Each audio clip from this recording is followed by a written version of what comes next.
Yeah, we're off. Hi, guys.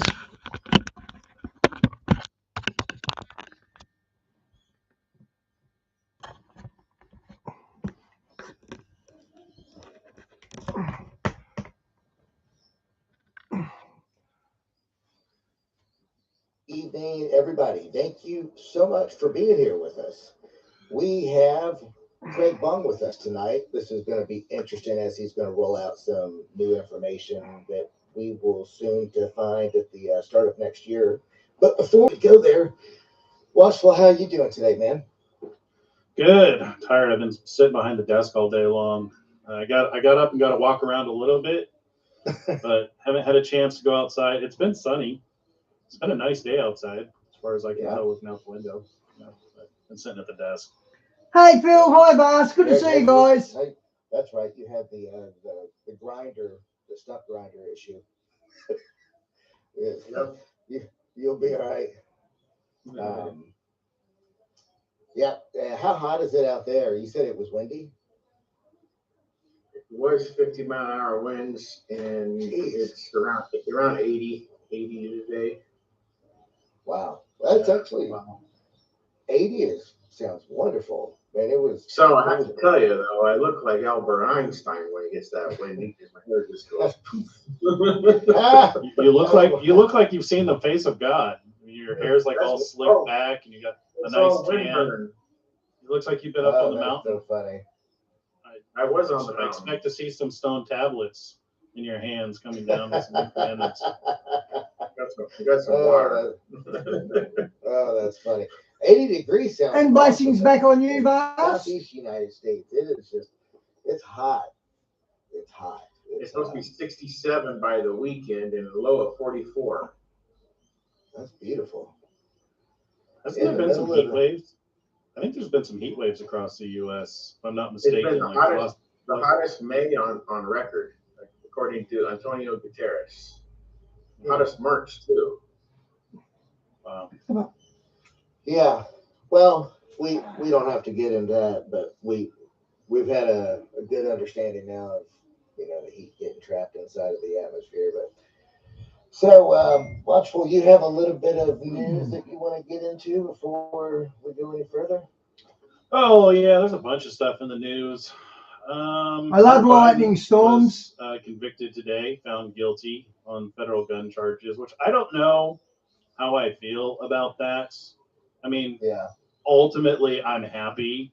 But as far as a big advocate for the right to bear arms, I know there's a big issue with him self-incriminating on that. So like because I believe the whole case against him centered around him saying that he wasn't on drugs when he bought a gun, and then they have evidence that he was on drugs. I mean, to me, that's self-incriminating. So from that perspective, I'm kind of disappointed again in our justice system. But on the other hand, it's just like, with what they're doing to members on the other side of the party, I'm kind of glad for it. My big question is his dad getting pardoned him? I mean, like, his dad's the president right now.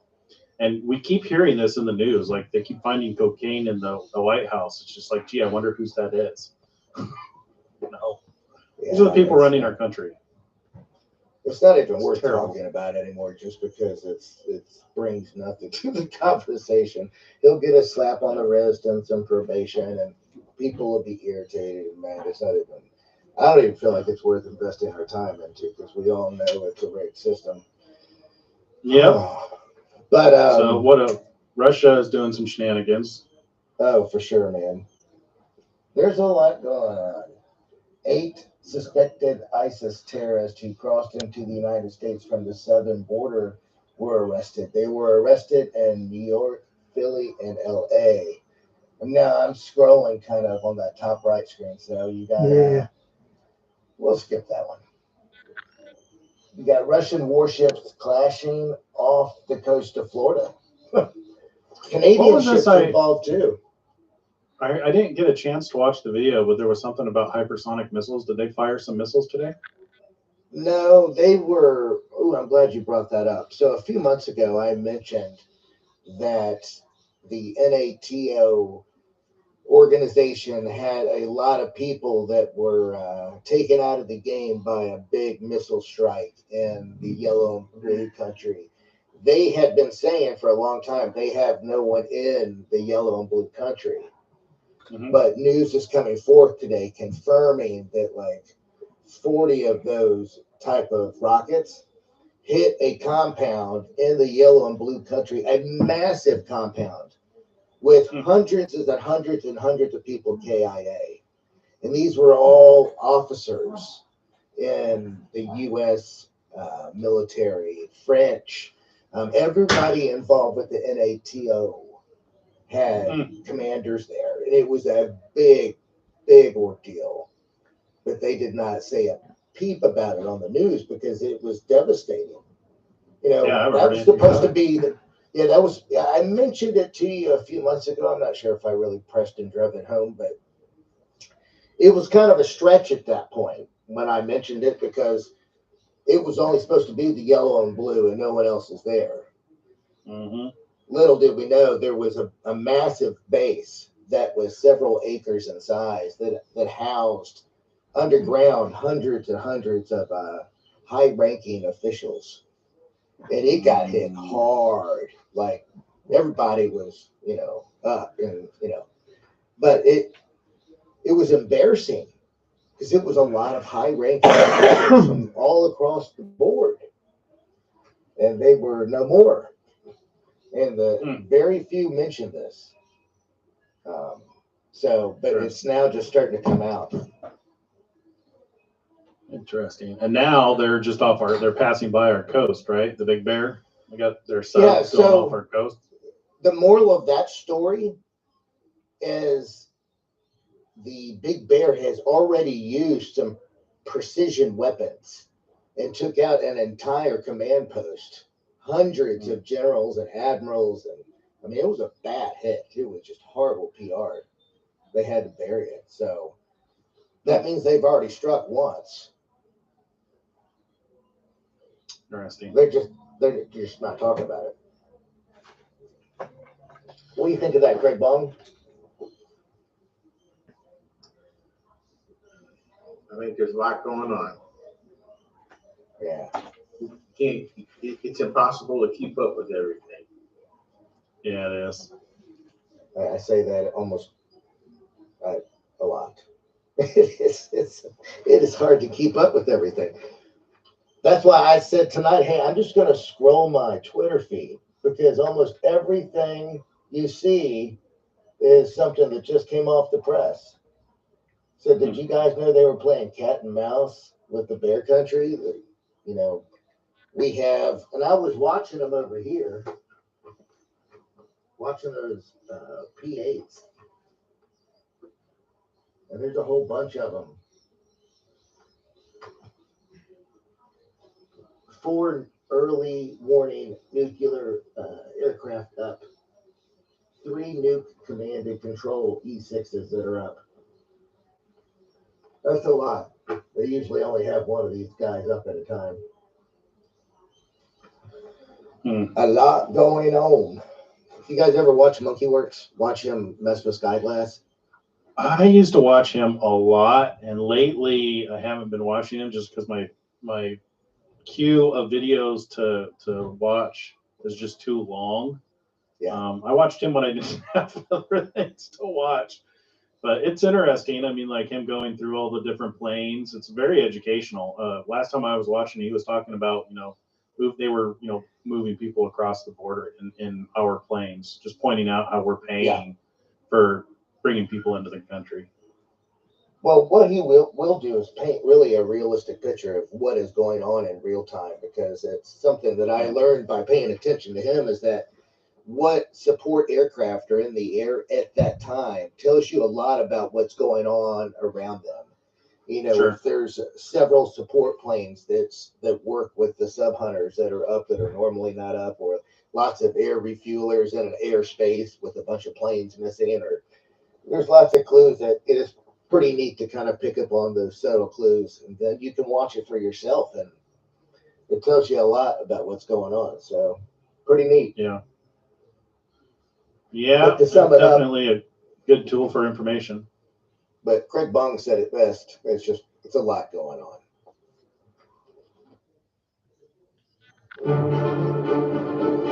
Every time you hit the road, I locked my keys in the... there you go. Thanks. Take Australia's largest roadside assistance network with you. This is Roadside Assistance. After watching this series, I hope Australians feel inspired to have conversations earlier with their loved ones about ageing and the ageing process, so they feel better prepared when they have to make these decisions.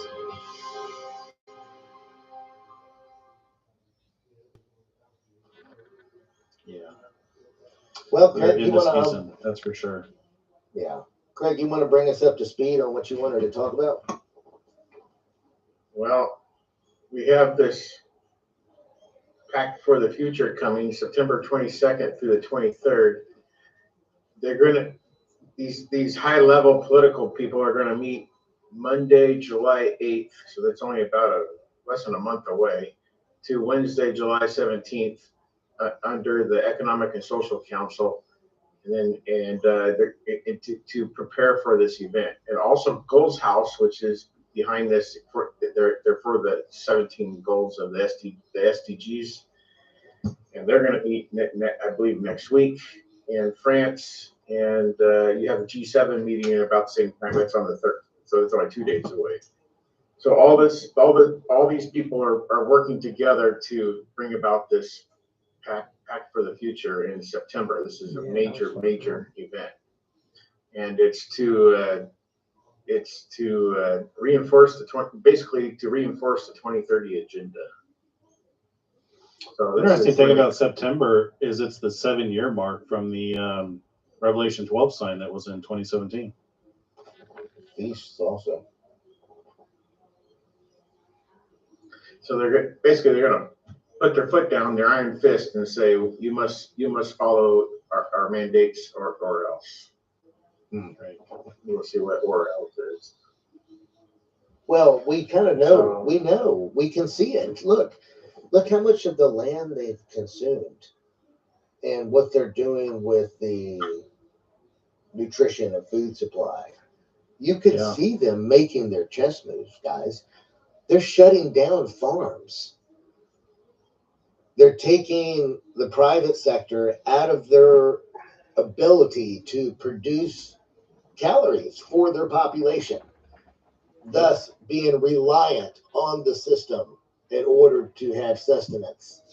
It's exactly what they're doing, and it's going to be warfare with the food. You can see it from a mile away. Yep, I agree on that. In fact, last year at the UN General Assembly, they stated that transition brings conflict, and so they know this transition, this Pact for the Future, is going to bring about war. They know that at the UN level. You know, us unless we're paying attention, as little people, we don't know that. But the UN, they know this is going to bring about a major conflict worldwide. Yeah. And why do you think that will happen? Well, part of it is prophecy. So I mean, that's number one. Right. That's a pretty good reason. But what is it that you think will bring conflict? Well, Klaus Schwab, for example, he states that they need this conflict. I mean, kind of the backdoor approach, but that they need this conflict to lower the world's population. So it's one of their avenues to actually lower the population. That is where our population is out of control, you know. So that's one of their tactics they want to use is war.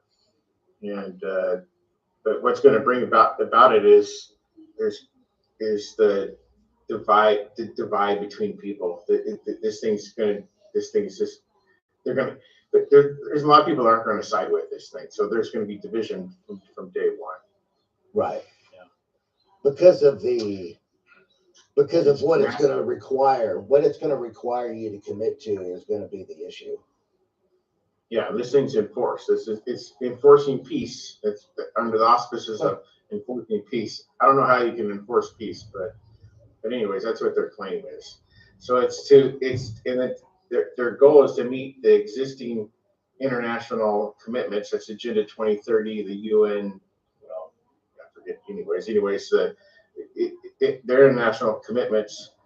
That's Agenda 2030, the Paris Climate Agreement, and the UN Charter, and several others. And take concrete steps to respond to the emerging challenges and opportunities to avoid global shocks, and that's the key. So they know tribulation is coming. They stated at the UN General Assembly last year that the years ahead will bring about tribulation. And it's like, you can't make this stuff up. No way. So they know the tribulation is coming to get to their goal of 2030. Yeah. So they don't think that they don't think that they're going to reach their goals by 2030 either. So the can's going to get kicked down the road a little bit because they lost a year in 2020, 2021. So they're going to kick this can down the road. So basically, it'd be much like the Pope's plan. So the Pope's plan was 6 years of implementation, and then the 7th year is praise be to God. So 2031 would be their praise be to Antichrist. It's not God. So. Well, if there's a different timeline other than Watchful, I believe he's pretty firm on his timeline, but this timeline you're referencing has a high probability rate as well. As of January 1st, I'll start back in November. As of this November, King Charles starts a 7-year business and philanthropy forum at COP29. Gonna fix the glare, guys. Of these forums that he has planned out, so he's not planning to die anytime soon. And then beginning January 1st, he gets a pay raise, I believe, of 43%. 43%.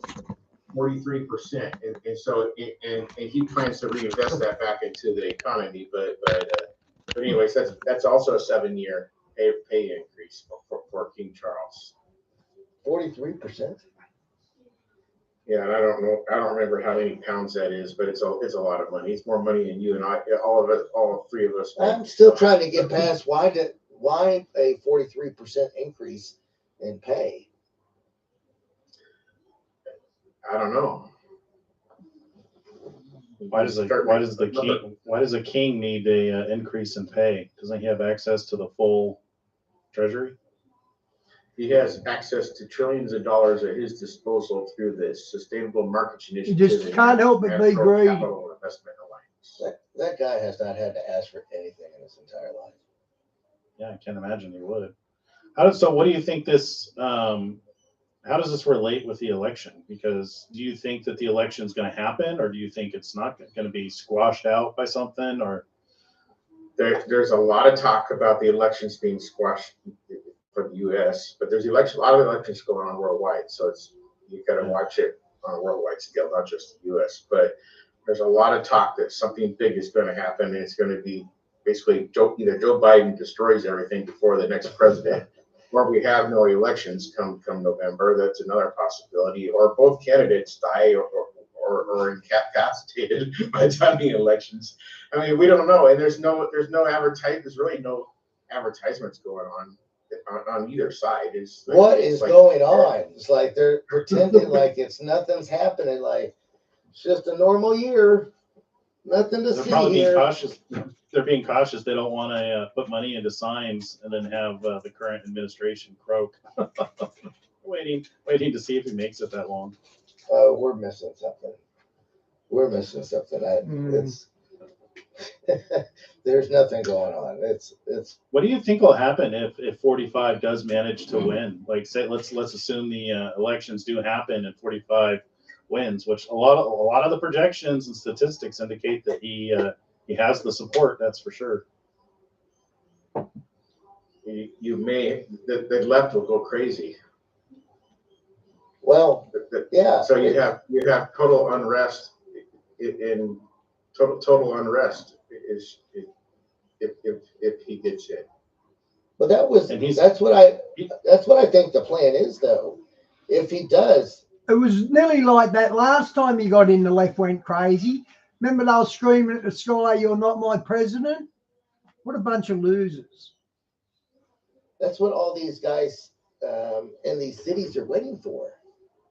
Is the green light. That is the green light, because that's their end goal to begin with, to have that. But to blame it on someone else. Yeah, another summer of love.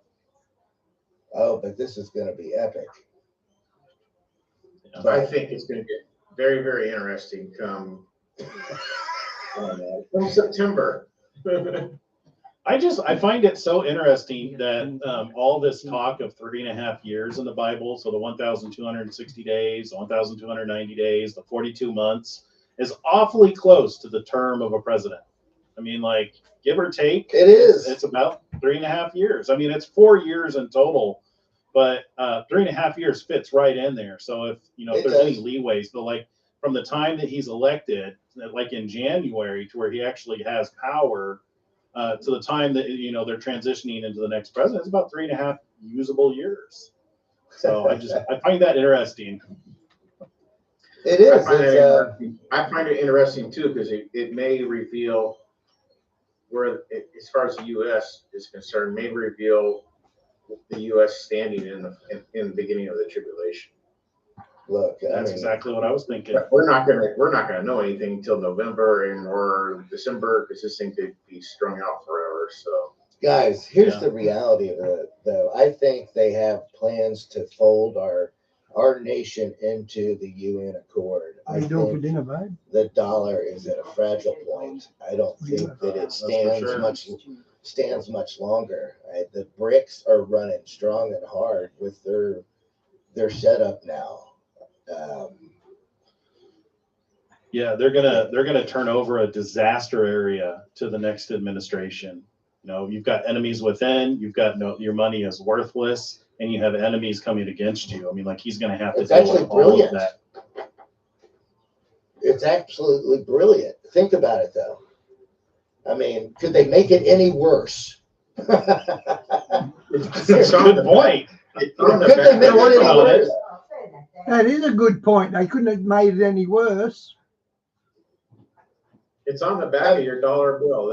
They want to bring about the Novus Ordo Seclorum. It's right on your dollar bill. Right. Yeah.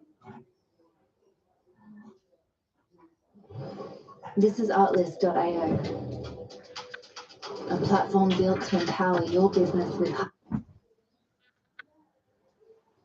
So in a lot of ways, it gives me hope, though, because if you get somebody, well, I mean, like, look, if we're going to be here through the Great Tribulation, where else would you want to be in the world? That if there's a chance that somebody who actually is fighting for what's right and for good, you'd want him in charge, and you'd want to at least have the opportunity to defend yourself. There's a lot of people that don't have the opportunity to defend themselves.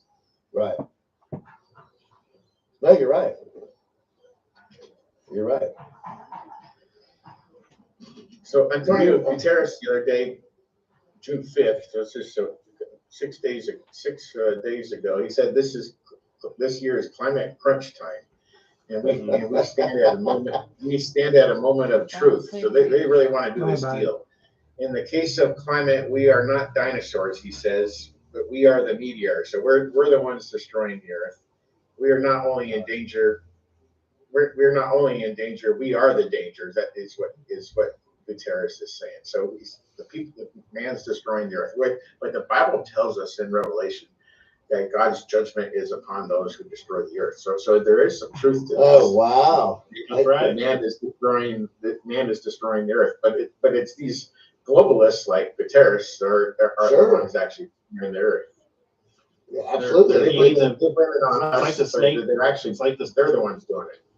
It's like the snake eating its own tail. Well, they're destroying themselves. It's those wicked principalities in high places is exactly what it is. What do you think Schwab and all those goons are? Those are Get those better. ancient spirits. Well, I'm sure it does. Think about who's running it. Every one of those ancient spirits. He says we're playing Russian roulette with our planet. And we need to exit ramp off the highway to climate hell. Yeah, as if they could stop what's coming. Jeez. Yeah. Well, he says the truth is we have control of the wheel, but we don't. We got God's in control. That's right. Well, here's what that statement says, though. We have to take drastic measures Shawnee, good to see you. in order to save the planet, is what that reads. You want to post that about Trump? They have 18 months to do it, so they right. So get ready, bend over. That's what that says. In a nutshell. I mean, it's going to be rough, is what exactly that says. He says you have 18 months to save the world. Now, if you want the real salvation, you go to the Bible. That's our salvation. But these guys think they can save the world. Yeah. So they're going to enact this probably come first of the year type. It lines up with Rachel's stuff about famine in mid-January. So they want this done by the end of the decade. So the end of the decade would be early 2031. So that's their ballpark. So they're going to push really, really hard for the next 18 months. And he wants to cut all new sales of oil and gas. Yeah. So no surprise. He says, stop taking on new fossil fuel clients from today and set out plans to drop your existing ones. I mean, the world's headed towards a complete disaster if they do this. Are these people not thinking? Right. This is exactly what they want. Everybody forgets what this is actually designed to do. Well, they're Shawnee, using this as a front to bring forth chaos and anarchy. Is really all this is. And it's really spiritual, because here he goes on to say our salvation is at hand. Of course. So the enemy knows the Bible better than we do. So they're using Bible phrases to sell this global green agenda. Yeah. It says we have the need to save ourselves. Well, we can't save ourselves. It's God that saves us. That's right. So it's like it's like a cult, really. It's the climate cult. You're absolutely right. That's exactly what it is. And it's funny because they absolutely abhor Elon Musk, who arguably they should be embracing, because he's doing more along the lines of climate from their definition by, moving to a sustainable. I honestly don't think he cares about the climate. I think he uses it as marketing to sell cars, because he's outright said if he had a button to stop all fossil fuels, he would not push that. He wouldn't push that button because it would just destroy the world. So he's not an idiot. But the fact that they do all of these climate change agenda meetings and they just completely ignore him tells you everything that you need to know. They don't really care about the climate, because he's the biggest name in the world right now that's actually moving towards sustainable energy, and they don't want anything to do with it. For sure. So it's not feasible. That's why they showed their fruit. Yeah. Otherwise, they would consult with him. That's right. They'd be embracing and funding him instead of fighting him. They're fighting him just like they're fighting number 45. Yeah. Well, they have specific orders. And that's right. So this is 45 is an all-in event. They want every single country to sign this agreement. He calls it our moment of truth. This is in September. What was that? This is before the election? Yeah, September. It's September 23rd. Which early voting starts in September. There's a couple of states that start voting early.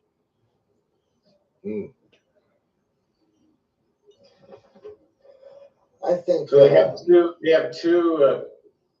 They have a zero draft and referendum number 1. So the zero draft is I'll just go through a few of these. I don't think we've done this before. It says, we, the heads of state and government, representing the peoples of the world, have gathered at the United Nations headquarters to take action to safeguard the future for present and coming generations. And we are at a moment of acute global peril. Across the world, people are suffering from the effects of poverty, hunger, inequality, armed conflicts, violence, displacement, terrorism, climate change, disease, and the adverse impacts of technology. And blah, blah, blah. Anyways, I go on to a few more. It says, we commit to ensure the whole world, especially the most vulnerable, are ready for the vastly more complex challenges to come. Those complex challenges to come is the tribulation. That's what they're referring to. Yeah. Well, they dance around the reality of it. So what is their theme of this whole event is the theme of this event is to leave no one behind. Right. So what will be the measures they will take shortly thereafter, say come first of the year? What will change? Great question. That's huge. I'm not going to read that whole document. The main focus of this document is peace and security on the referendum. So the referendum was just updated on May 14th. So the date back to Agenda 2030 is in 2015, we resolved to free the human race from the tyranny, keyword, of poverty and to heal and secure our planet. We have made some progress, but the achievement of the SDGs is in peril because of 2020. Right. So what are they going to do? What are they going to do to try to? So here's their actions. Action 1, we will take bold, ambitious, accelerated, just, and transformative actions to realize the 2030 agenda and leave no one behind. We will reiterate our steadfast commitment to achieve the SDGs no later than 2030. So that's only 6 years away. And we agreed to fully implement the political declaration agreed at the SDG summit in 2023. That was a major event as well. Based on the principles of the Rio de Janeiro Declaration on the Environment and Development in 1992. So King Charles was the person who stood there while they're signing this document on King Charles' yacht in 1992. That's back then it's Prince Charles. But anyways, that's key. That he's behind this whole thing. Oh, this whole sure. Thing way back in 1992. Oh, it went way before that too, if you think about it. Yeah, way before that. 69 it was active too. Yeah. But 1992 was huge. Like I remember that when George Bush, the president, gets up and says we're bringing about a new world order, and that's what my ears and eyes picked up. It's like perked up and it's like, hey, we're getting close to the end, but I didn't think we were there yet. But that was the original marker. That was a big marker. Yeah. So anyways, they're going to remove all obstacles to sustainable development. That's you and me. Yep, that's exactly right. And refrain from economic coercion. Come on, picking up every 2 minutes. And then they want to mobilize and deliver significant resources and investment for sustainable development and fulfill our commitments under the ADIS Ababa Action Agenda. I do not know what that is, so that's one area I haven't researched. Action number 2. This is their second action. We will close the SDG financing gap. So they want more finance. Oh, they got to get their trillions of dollars at their disposal, and they're going to tax everybody. So it's a global tax coming. Well, not only that, it makes it even more difficult for folks that are not SDG compliant to get money. The future of money is exchanging over 30 currencies at competitive rates. That was an unusual ad to come up. Everything will cut down. Yeah, I'm working with a couple different folks that are trying to be strategic in their funding for different organizations that are what they would deem not SDG friendly, and that could be anything that is in the conservative realm, especially if you're in the pews. They really frown upon those, and they do everything they can to shut down that merger market. So it's super tough for the folks that are. That's their next action. We will ensure the global trading system, that's everyone, is an engine for sustainable development. So you have to follow this, or you're not able to function in the business. Yeah, they've been going into the retail stores and changing out their hardware that will essentially will not accept cash anymore, and it's going to be essentially the beast system. I was going to give it another name, but that's the reality of what it is. And I'm sure you know what I'm talking about, Craig, is they've gone into retail outlets and they have been changing out their hardware. And at first, it's going to be the RFID on your phone and whatnot. But at some point, it will move beyond that. We know where that goes. Well, for example, like timeshares. They used to give you a key. Now you wear a wristband. You just use the wristband to get in and out of your room. And they're saying it's for sustainable development. So that they're already telling you who's behind the agenda without telling you who's really behind the agenda. So it's King Charles. Yeah. It's pushing this. My phone's ringing. I'm gonna shut him off.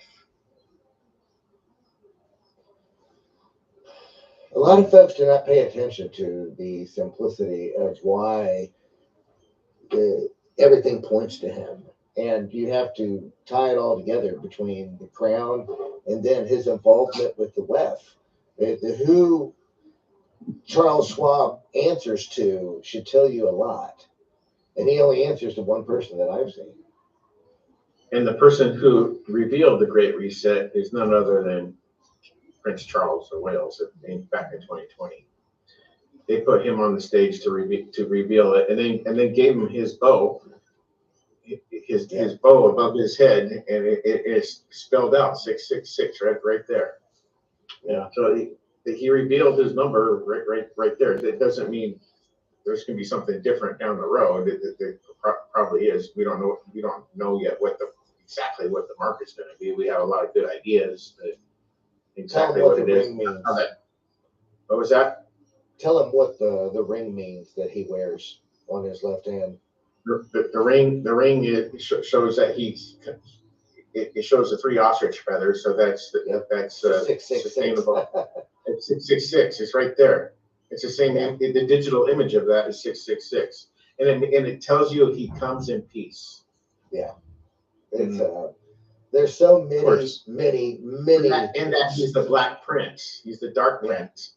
And then we got Pope. The Pope is the Black Pope. So we got two. We got Black Pope and Black King. It's the word. Yeah. At some point, we're going to have to do a recap video of everything that's tied to him, because it's changed recently. There's been new things, especially with the painting coming out. Yeah, the butterfly painting. The Baphomet painting. It got vandalized within the last day or two. What do you think? Somebody throw blood on it. What do you think? They put a sticker on it and it fell off after 10 seconds. Wow. Craig, what do you think happened to Kate? Kate's got cancer, is hiding out. She's got a page on Facebook. So there's people that are following her and they post any updates. But she's out for the rest of the year, so you're not going to see her on the public stage. Are we sure that she's actually topside and posting, or is it a brand manager doing something? I mean, it's a manager that posts. But there are updates to it. So like we're seeing video of her and her kids interact and laugh and roll on the ground together and stuff like that. New videos. Not much going on. She's quiet. But King Charles is back full board, as he was full board, and then because the elections in Great Britain, he's not doing any actions until after July 4th. That's our Independence Day, by the way. But after July 4th, he's free to do more public announcements and showings. So Kate's husband, what is he around, or has he been off? He just took a train. And Shawnee, Elon Musk's costume for the last Halloween, and it had the Baphomet on the chest. He's very much an antichrist. I think he'll bring in the mark. Train somewhere to save carbon credits. So, Are you serious? Yeah, I know it's Wow. just posted. I just saw it posted. His mission means so little. Put him on a train. Put him on a train. Put him on a train. You know, we don't need to see him right now. I suspect something else with his wife. I won't get into it now, but I don't think that the story is what it is. I think there's something different. Well, I think it's something different, but I will get. I can't do it. I can't tell you on I know. I get it. but anyways, back to 2020, what everybody put in their body. Oh yeah. Oh, Yep. wow! Did you pick that up? Wow. We'll have to do a Rumble. We'll do a Rumble only video, Craig, where we can just go. We can just lay all the cards down, and because there's a lot that is restrained through code words, talking about this stuff. So,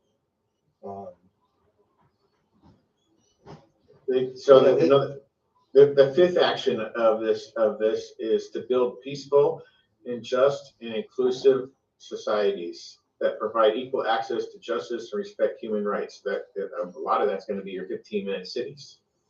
Yeah. So, and boy, are you working on that. You already see that in Seattle, Washington. Just cross the Washington floating bridge, and you'll see how what they're doing to make it a sustainable city.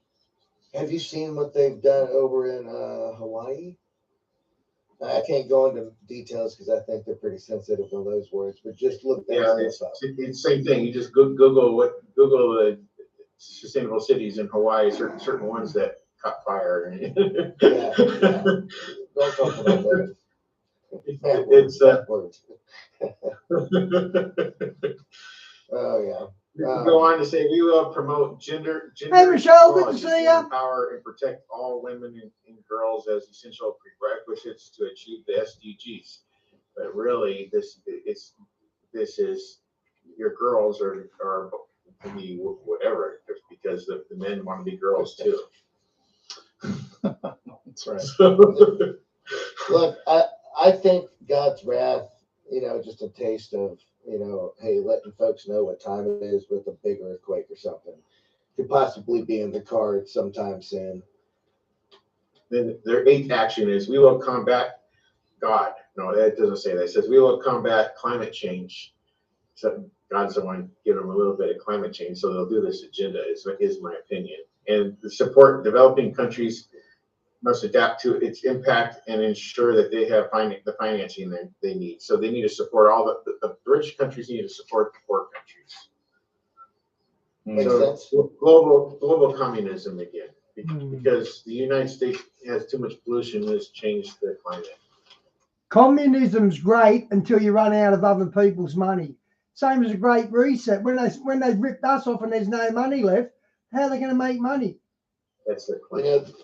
This is going to be a repeat of 1933, 1934 that ran until about 1945. This is what it's going to be a repeat of the movie 1984. Yeah. That's a pretty sobering book. Yeah. But it's spot on track if you actually break it down and look at it, Craig. I mean, holy moly. You're going right down the list and check.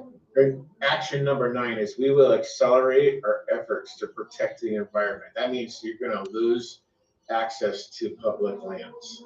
And in the state of Washington, for example, I'm just going to give this for example, since 2020, also state of Hawaii, you have to have a reservation to go to public lands between 6 or 7 a.m. till 3 p.m.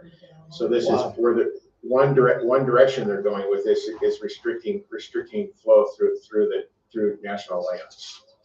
So that's it. If you go back to Agenda 21 and look at what people predicted what would happen, what you could go, what was off limits and what was allowed. It all dates back to this Agenda 21. Wow. And King Charles was behind that. So so when 2020 happened, we lost more rights into those public lands. And so today, if I want to go to a mountain that's federally owned, I have to reserve that like up to a whole year or 6 months in advance, or I can wake up really early and get there before 6 a.m. and I'm there all day. Right. So that's one example of how they're using this agenda to protect their environment or the environment. It's bananas.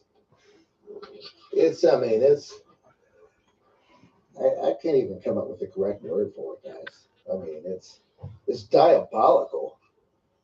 So the main theme of this Pact for the Future, the whole thing centers around international peace and security, and they want to enforce this peace and security, especially on the state of Israel. Yeah. So by September, we should see how they want to enforce this, and they want a two-party state, and then Jerusalem being the capital of both the Palestinians and the state of Israel. It's not gonna fly. No, Shawnee, they're going to use the Chinese yuan. They're going to use their money to transact oil transactions. They're going to use the Chinese and Russian money because it's backed by gold. It's not going to fly, but anyway, that's their push. They were just announced, actually, I think maybe today by Antonio Guterres. That will be the point where the line will get crossed, because tired of weak and boring lighters. Meet this new incredible fire torch lighter. This new incredible electric dual arc torch is the ultimate survival. They will force the Holy Land to commit to that. They will force them. But the Palestinians, they don't want half of it. They want all of it. I understand, but this is how they get their foot in the door, though. They can't just go for all of it at one time. But as far as that being a two-state capital, that alone that's a very, very big sore spot.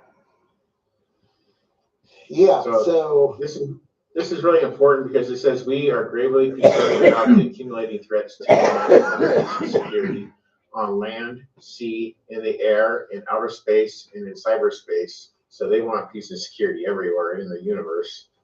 So true, Shawnee. So true. The United Nations, they say, has a unique responsibility for it and an indispensable role in the maintenance of international peace and security. So this issue of peace and security is just repeated over and over and over and over and over. There is an urgent need to build trust, strengthen solidarity, and deepen cooperation, building on the recommendations and the new agenda for peace. So they're calling this Pact for the Future their new agenda for peace. And it's for an undesignated amount of time, but we can assume that this thing's going to be for 7 years.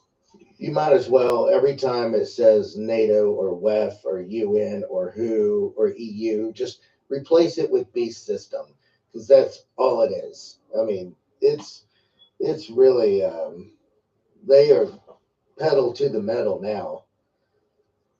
And that's the next point. We will redouble our efforts to build peaceful and inclusive societies. Wow. You should have been the writer of this thing. But like you said, though, it's biblical. What they are literally saying in those commitments is scripture. It's pretty incredible. So we agree to strengthen resilience and comprehensively address underlying drivers and root causes of armed conflict, violence, and insecurity, and their consequences by accelerating the investment in and implementation of the 2030 Agenda and the SDGs. SDGs are Sustainable Development Goals. I think you probably talked about all of them before. Yeah. They want to provide equal access to justice. It's not going to be equal. If you don't like it, off with your head. But anyways, they provide equal access to justice, protect civic space, and uphold human rights for all, including through promoting a culture of peace and enhancing human security. So here you go. Here's the same words over and over again. They're also, if you look at individual states, they're using the words peace and safety. So that's very, very key to First Thessalonians. Yeah, it's everywhere, man. That peace and security. They must say it 1,000 times. How about this? They want to ensure that spending on arms for war does not come at the expense of investments in sustainable development and building sustainable peace. So it's over and over again. And then So I'm sitting here. The Secretary General to provide analysis on the impact of global increase in military expenditures on the achievement of the SDGs by the end of the 79th session. So that's coming up shortly. I'm sitting here reading 1 Thessalonians 5. For when they shall say peace and safety, then sudden destruction comes upon them as travail upon a woman with child, and they shall not escape. What if number 45, as soon as he gets in office, just starts nuking them? Like, it's just like, here's your peace and safety, guys. That's what I'm thinking, because it says destruction comes upon them. It doesn't come upon us. It says it comes upon them. I'm telling you, there's going to be a curveball that we're all going to miss. I think so. For sure. You know, it's does it really ever go to what everybody says is going to happen? It's always it's funny how that always goes down. So well, when you look at Zechariah 5, it talks about the scroll that's written on both sides as a curse that goes throughout the earth to expel the thieves and the perjurers. What if the Great Tribulation isn't on us? What if it's just on all the people who are thieves and perjurers? Like these people and their agendas? I mean, what if this is our moment to shine, to where we get to rise up and just start fighting back for once? You know what I mean? Well, think about how many people are being think about how many folks are being exposed right now. Exactly my point. It's just like never before have we seen so much corruption out in the open. Yeah, there's been a lot, and this has been, people have been saying this is coming. This is part of several prophecies that were, some folks said that the corrupt had something coming for their transgressions to be exposed. It's interesting that this is actually happening. It's interesting if it really starts to intensify, because I think they were still looking into number 46 for something serious. Like they want to. That's right. They want to intensify the use of diplomacy, the good offices of the Secretary General of the UN, and mediation efforts to ease tensions in situations which may pose a threat to international peace and security, and ensure the United Nations is adequately equipped in this regard. So they want more. The Secretary General will have greater mediation.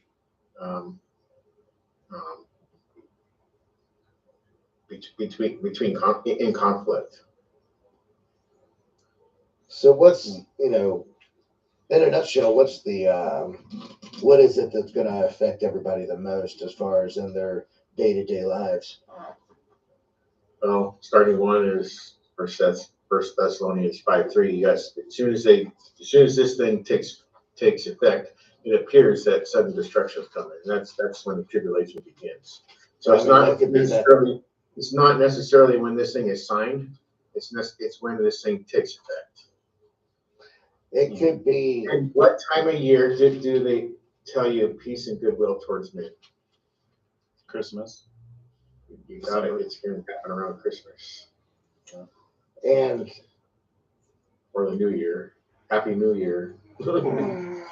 Right. Peace and goodwill. Well, the New Year, January is when the new president gets sworn in.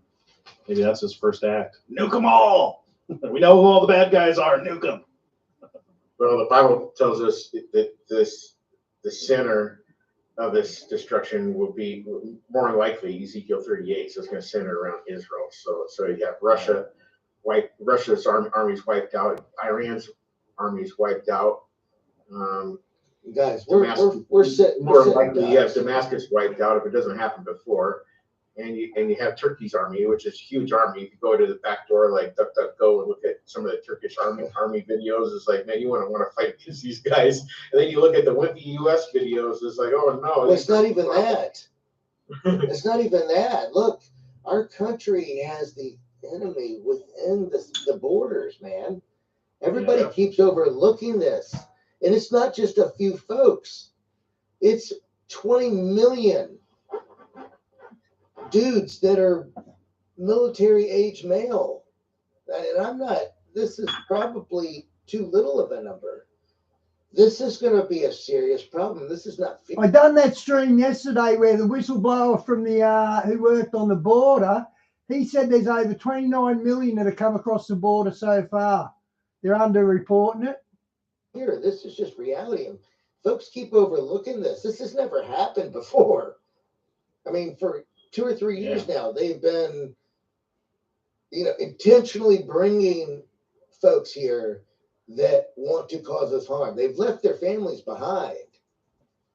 They're coming, just them. Yeah. This is going to be big. So it says, we will build and sustain peace at the national level. That's for member states. We will accelerate the implementation of our commitments on women and peace and security. And then it goes on, we will address environmental and climate impacts on peace and security. So I want to emphasize this just over and over and over, that emphasizing peace and security. Peace and security. And then it says, we will adapt peace operations and support peace enforcement. So it's very important that they're going to enforce, that this is forced upon everybody to better respond to existing challenges and new realities. A new reality is you're in the tribulation. That's what it is. Michelle, I'll find the link to that whistleblower from the border. Gee, it was interesting. I'll post the link. Give me a chance. I'll find it. We will pursue future free of terrorism. Some more peace stuff. We know that's not going to happen because the tribulation is full of it. Yeah. We will combat transnational organized crime and illicit financial flows. Well, the government's already corrupt and probably doing all of that already. It says we will accelerate progress towards a world free of nuclear weapons.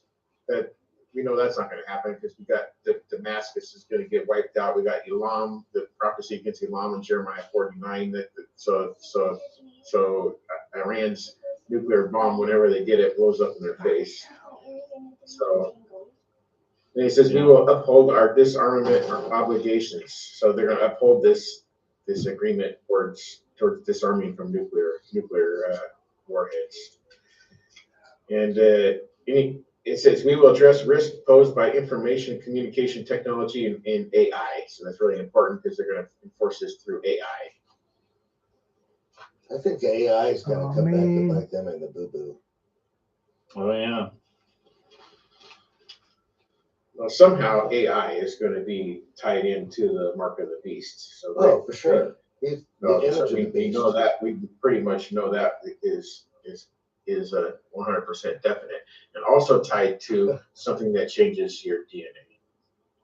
Well, I think that was the injectable from 2020. Yeah, got it. Yeah. That's the start. It's to get you to. That's a stepping stone. It's a major stepping stone. How many nuts? So it's like feeding a pig. Hey, Diane, good to see you. It's like giving a peanut to a pig, and the peanut has more and more. I was just looking for a link to post, Shawnee. The pig takes one that has too much poison, and the pig's dead. Yeah. So it's feeding more and more poison to the pig all along each step, and the last one was a major step. And if you read, you can read about their plans in the Rockefeller Foundation 2010. So this was a step towards the implementation. Hi, Talia. Good to see you. So that we're not there yet because ID 2020 says there's more to go. So there's one more. So so December 27th of this year is Pandemic Preparedness Day. And so they're planning for this next pandemic, whatever that may be. Oh, for sure, because and we know pandemics aren't going to start in the summer; they're going to start in the fall or the winter. Well, they're going to start when you're that new treaty that rolls around later on this year, start of next year, goes into accord. Because it's going to. Michelle, when you watch that video link I posted you're going to see, I hate to say it, but there's no hope. Everything's about to come down. It's really revealing video. It's really worth the watch. Do something very similar to that WHO treaty that they just kind of let go of. It's got similar work. Okay, guys, I just worked out why Diane showed up now. Paul Begley's about to sing his songs, and all of a sudden, Diane shows up. But, you know, of course. It's kind of funny Just how joking, this Di. conversation is flowing, because the next part of this pact is science, technology, innovation, and digital cooperation. Well, so that 2020 injectable, from what I understand and the folks that I've been talking to in the, let's just say the community, say that that was a stepping stone to provide the body the preparatory status to accept this technology that's coming in the future that will latch on to the body. And I've heard folks in the past in other areas say that Okay, Di, thanks. 30 minutes. So it lines up with everything that they're saying. I think that the incoming chip will not work correctly in those who did not have that. Hey, Wyatt, good to see you. I think that it's seriously, it makes so much sense if you really, really think about it. Because that was their whole cause for the sickness, so that they could dispense the jab that had already been out and designed well in advance before the sickness. I have a book called Global Straitjacket. It tells you from 2010, they knew, the lady that wrote the book already knew that this would happen sometime in the future. And so when 2019 rolled around, I bought the book in 2019 and read it. It's like, hey, they're going to implement these measures by way of a scamdemic. And within 3 months of me reading the book, it started to happen. So it's like, well, there it is. But I didn't see it. I didn't see it as that because I didn't know it. But obviously, a month or two into that, it's like, hey, this is what I read about in the book, and it's all been planned for well over a decade. Oh, for sure. We miss your links, Di. Dr. FAUCI had patents in that early time period that you were just referencing. Yeah, it dates back well before that too, but really good references to 2010. Yeah, so I mean, it just goes to show, because it all ties back into the web. What sanctuary do they need? They're the ones harassing everyone. What's wreck? Oh man, go San Francisco straight to hell. In Charles, so they've just been at this and micro stepping it the whole time. Just they're so subtle of steps that the average person pays no attention to it, because it's been going on for so long. So their 25th action to enforce this says we will seize the opportunities presented by science, technology, and innovation for the benefit of people and planet. This is really important because it says we will foster an open, fair, inclusive, and non-discriminatory environment for scientific and technological development and cooperation worldwide. So this is worldwide enforcement, including through actively building trust in science. So you have to trust something regarding science. So we were just talking about this. Increase the use of science and scientific evidence in policy making. So you can see how they're preparing for this certification. Wow. And ensure that the complex global challenges are addressed through, so we have another global challenge coming towards us through Diane, I just loaded Paul Begley up. His title looks good. Russia lurks in Cuba. That looks like it's going to be a good interview. Multidisciplinary collaboration. So we've already been disciplined to take something, including social sciences, arts, and humanities. Encourage talent, mobility, and circulation, and support developing countries to provide suitable working conditions and opportunities for their skilled workforce to retain talent and prevent a brain drain. Wow. There's a lot of information in there to prevent a brain drain. It reminds me of the movies back in like what was it, the 80s, and they've taken too many of these love potions and they all become zombies. I mean, that's kind of what this reminds me of. Yeah. And back then we watched a grainy video because it was on the little 2 rabbit ears. And so you can't even hear half the sound that was coming through because we live in the middle of nowhere. But I remember watching, only they had one TV station. It played with the rabbit ears just right. We could watch these stupid movies that now we see actually coming to true, quote unquote. Yeah. Wow. It is. It's exciting all at the same time. Wow, that Spanish city, Vas, that is horrific, isn't it? Wow. No. You know, we're literally watching Bible prophecy unfold before us. We are indeed. Yeah, that's for sure. That's the one thing we know for sure, is we're watching it unfold. Yeah, it's the more I look at this though, the more it could be that the tribulation did not start in 2020. With the I don't think tribulation has started yet at all. The injectables. I think when them terrorists attack America, I think that might be the start of tribulation. So if that wasn't that, you have to look at it. In 2020, King Charles described a great reset as being a decade plan of action. So it's a 10. Why, as in the days of Noah, the floods all over the planet, as in the days of Noah. Jesus said that. In the 10 to 11 year plan of action is what they started in 2020.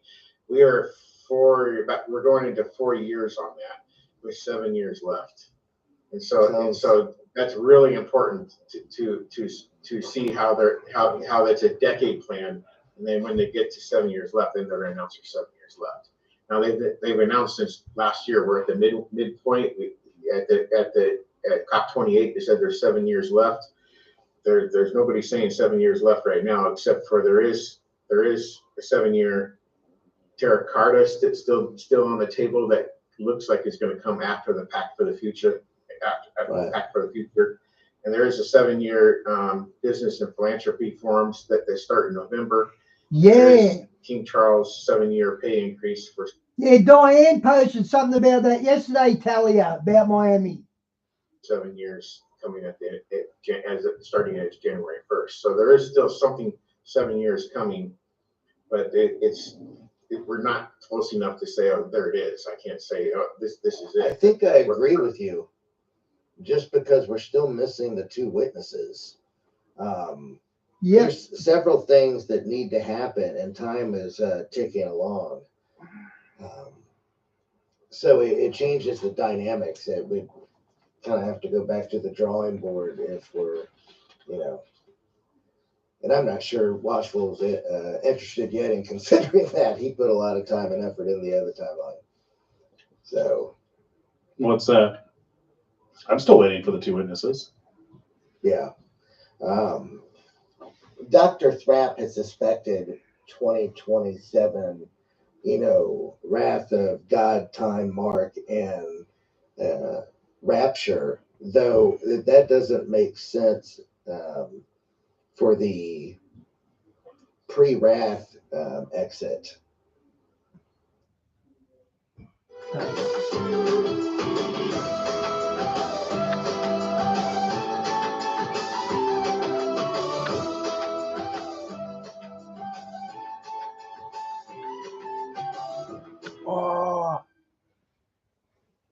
Henry is your team of dedicated Aussie soul traded tax experts. We've made it our mission. But we can talk about no, that. I think you've got that backwards. That's what everybody is saying is the start of the wrath is in 20. Well, Phil, that's heavy. ISIS. 27. Right, but start of the wrath is 1 Thessalonians 5:3. Well, so are you talking about God's wrath? Are you talking about God's wrath, where when it says that we are saved from the wrath to come? because Around they begin Revelation 6:2, revealing Well- the Antichrist. Well, I don't Oh, think right. that's God's wrath, though. That's the Antichrist, though. That's the judgment on the unbelieving world. They get the Antichrist. oh yeah, But you and I have then, different opinions on the seals being open. Wow, and that Miami link bust. Wow. Fair enough. No, I get it. But I don't think it's that. I think that some folks, but that's a whole nother topic. Okay, guys, we'll go to Mike from around the world and come back to this one. There he is. Russia lurks Cuban waters. Mike from around the world.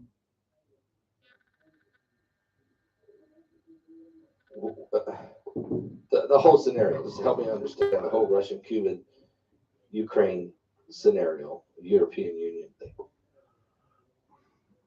I'm going to ask him about the Middle East. Where's this thing going now with Hezbollah? Is it going to go to, are we going to go to the next level? I'm going to ask him about the earth tilting, as I said. And that he may go into several different, I'm going to ask him about these aliens that they say may be living in the earth, in the deep into the earth, coming in and up and down out of the earth. Because the Bible says that Lucifer said, when he was asked, where you been? He said, well, I've been in the earth, going up and down in the earth, up and down in the earth. He did say that. So we'll ask Mike about the aliens, if we can get that one in. What about Mongolia and this ice sheet? What about this crazy weather going on? And what about Emmanuel Macron? Emmanuel Macron dissolving the parliament in France and calling for a snap election because he's still got 3 years left in his presidency. What? He's not going to resign. He just wiped out the whole parliament and said, let's have another election then. As if to say, I'm not the problem, it's the parliament. I mean, I'm going to ask Mike, the whole European Union has shifted right. Everyone's going toward right-wing conservative government because of the wars and the high inflation and the taxation and the migration and the frustration. And if Europe is going that far right, is America about ready to go that right? If you look at the polls, Trump's leading in he's leading in every state, every battleground state. And it doesn't even look close. And I'm wondering, what does that all mean? So I'm going to try not to interrupt, but I'm telling you now I'm going to ask him. I'm saying this because every week there's at least 5 people who beat me up for asking questions. It's my show. It's actually my show. I'll ask the questions. Mike will answer. But I'll be good. Try not to interrupt and give him plenty of space to answer the questions. Have you given your offering? Before He does get excited with Mike. wait, yeah. I already know my followers have given an offering, but I'm asking you. Yeah. Those of you who scream the loudest, have you given an offering yet this year? Oh, here he Would you goes. please help? Okay. And then it'll be easier for all of us. Gee, I wish he'd stop plugging his products. I'd watch him more often if he didn't do that. And having said all of that, it's time for Mike from around the world. Whoa. Somebody give Paul Begley a, I want to see some thumbs up. Give me some amens out there. Say, Pastor, thank you. It's about time you stood up for yourself once in a while. That's all right. Thank you so much. Amen. Thank you. Thank you. Thank you, Pastor. Thank you. We're with you. You're right. But I do interrupt you. Yeah, Sean, he actually said he's going to and fro, didn't he? He didn't say up and down. He said to and fro. I do. Okay? I'm going to try not to do it. But I'm not promising. Okay, see you when you come back, Shell. It strikes my mind. And if it's one of your questions that you want answered, Mike told me, Paul, you interrupt me. If you don't, you won't get no questions in. I can go forever on one question. Okay? I'm sorry. Mike's going to call any second.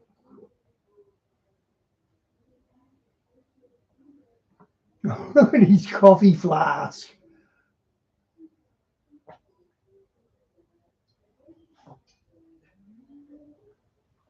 Thank you for all the amens. Appreciate all the love out there. Thank you so much. God bless you. Thank you, guys. I'm in North Carolina tonight. And as I've been talking tonight, Russia's lurking in the Cuban waters. The earth seems to be tilting. The wars are raging. The sun is beaming down. The heat is increasing. The storms are getting more volatile.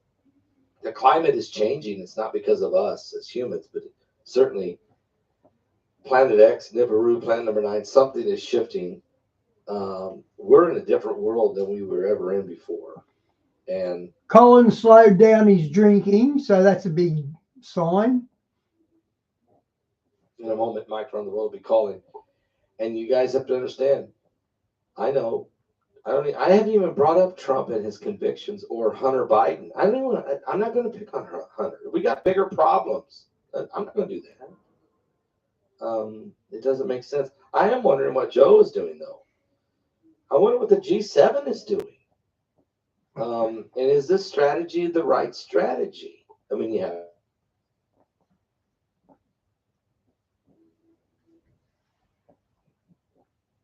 Call the other number. Call the other number, Mike. Because this is the live show number. I can't take it on that one. I got to take it on this one. Tell me that this is going to work. Heidi, if he can't get through, why couldn't he get through? It's working. I'll tell you, I'm telling you right now, we're getting messed with. So, Mike, hang on a second. I'm going to try to call you, Mike. I'm calling you, Mike. On the number that should be working.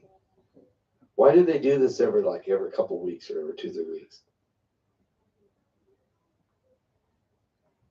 So Mike was calling me on the backup phone line, which tonight, because I'm not using a computer, I'm on the road, I'm using a phone. It says I'm calling him, and it dropped. Let's try it again. Come on, you gotta be kidding me. What are they doing? All right, Mike, Heidi, will you send him an email with one of your phone numbers? Mike, I can't answer that one because that's on the line that I'm live on. It will just disconnect. Pay attention, Mike. And I see what you're doing. You're trying to call and you can't get through. So wait a minute, Mike. I'm getting through. Mike, I'm getting through. Oh, did we get a connection? We did. Oh, they're messing with us. What in the world? They're messing with us, Mike. They're messing. No. Yeah, they know it's close. They know it's close. The whole world is falling apart. Thank you for. Thank God we got through. I couldn't answer you on the backup line like I normally do, because that is the phone I'm operating on tonight because I'm on the road. So anyway, we got you. They're messing with us, but we're all right. Hey, and you get past Paul. Yeah. You can interrupt all the time. What are people talking about? They don't want me. You get on a roll. You can't help it sometimes. I know. You get on a roll and then you say things. It's like, wait. I know. I'll try my best to not do that tonight. But I do have to start tonight. Where do you want to start? The earth tilting. The Russians are in Cuba. The sun is scorching. Where do you want to start, Mike? The aliens are in the middle of the earth, maybe. Harvard is starting to say that now. Where do you want to start? Well, you know what? We live in a year where secrets are being unmasked. Tonight with Russia, it's a very serious, issue. Actually, it began last night. A new protocol also is about to be put in place electronically and communication-wise because of tampering already tampering. You guys remember the cell phone outages, right? Right. And some of the governmental outages on phones, 911 emergency services, things of that nature. Lots of microwave activity. Hey, Lynn, good to see you. Activity microwave activity can actually, it's called dumbing the towers.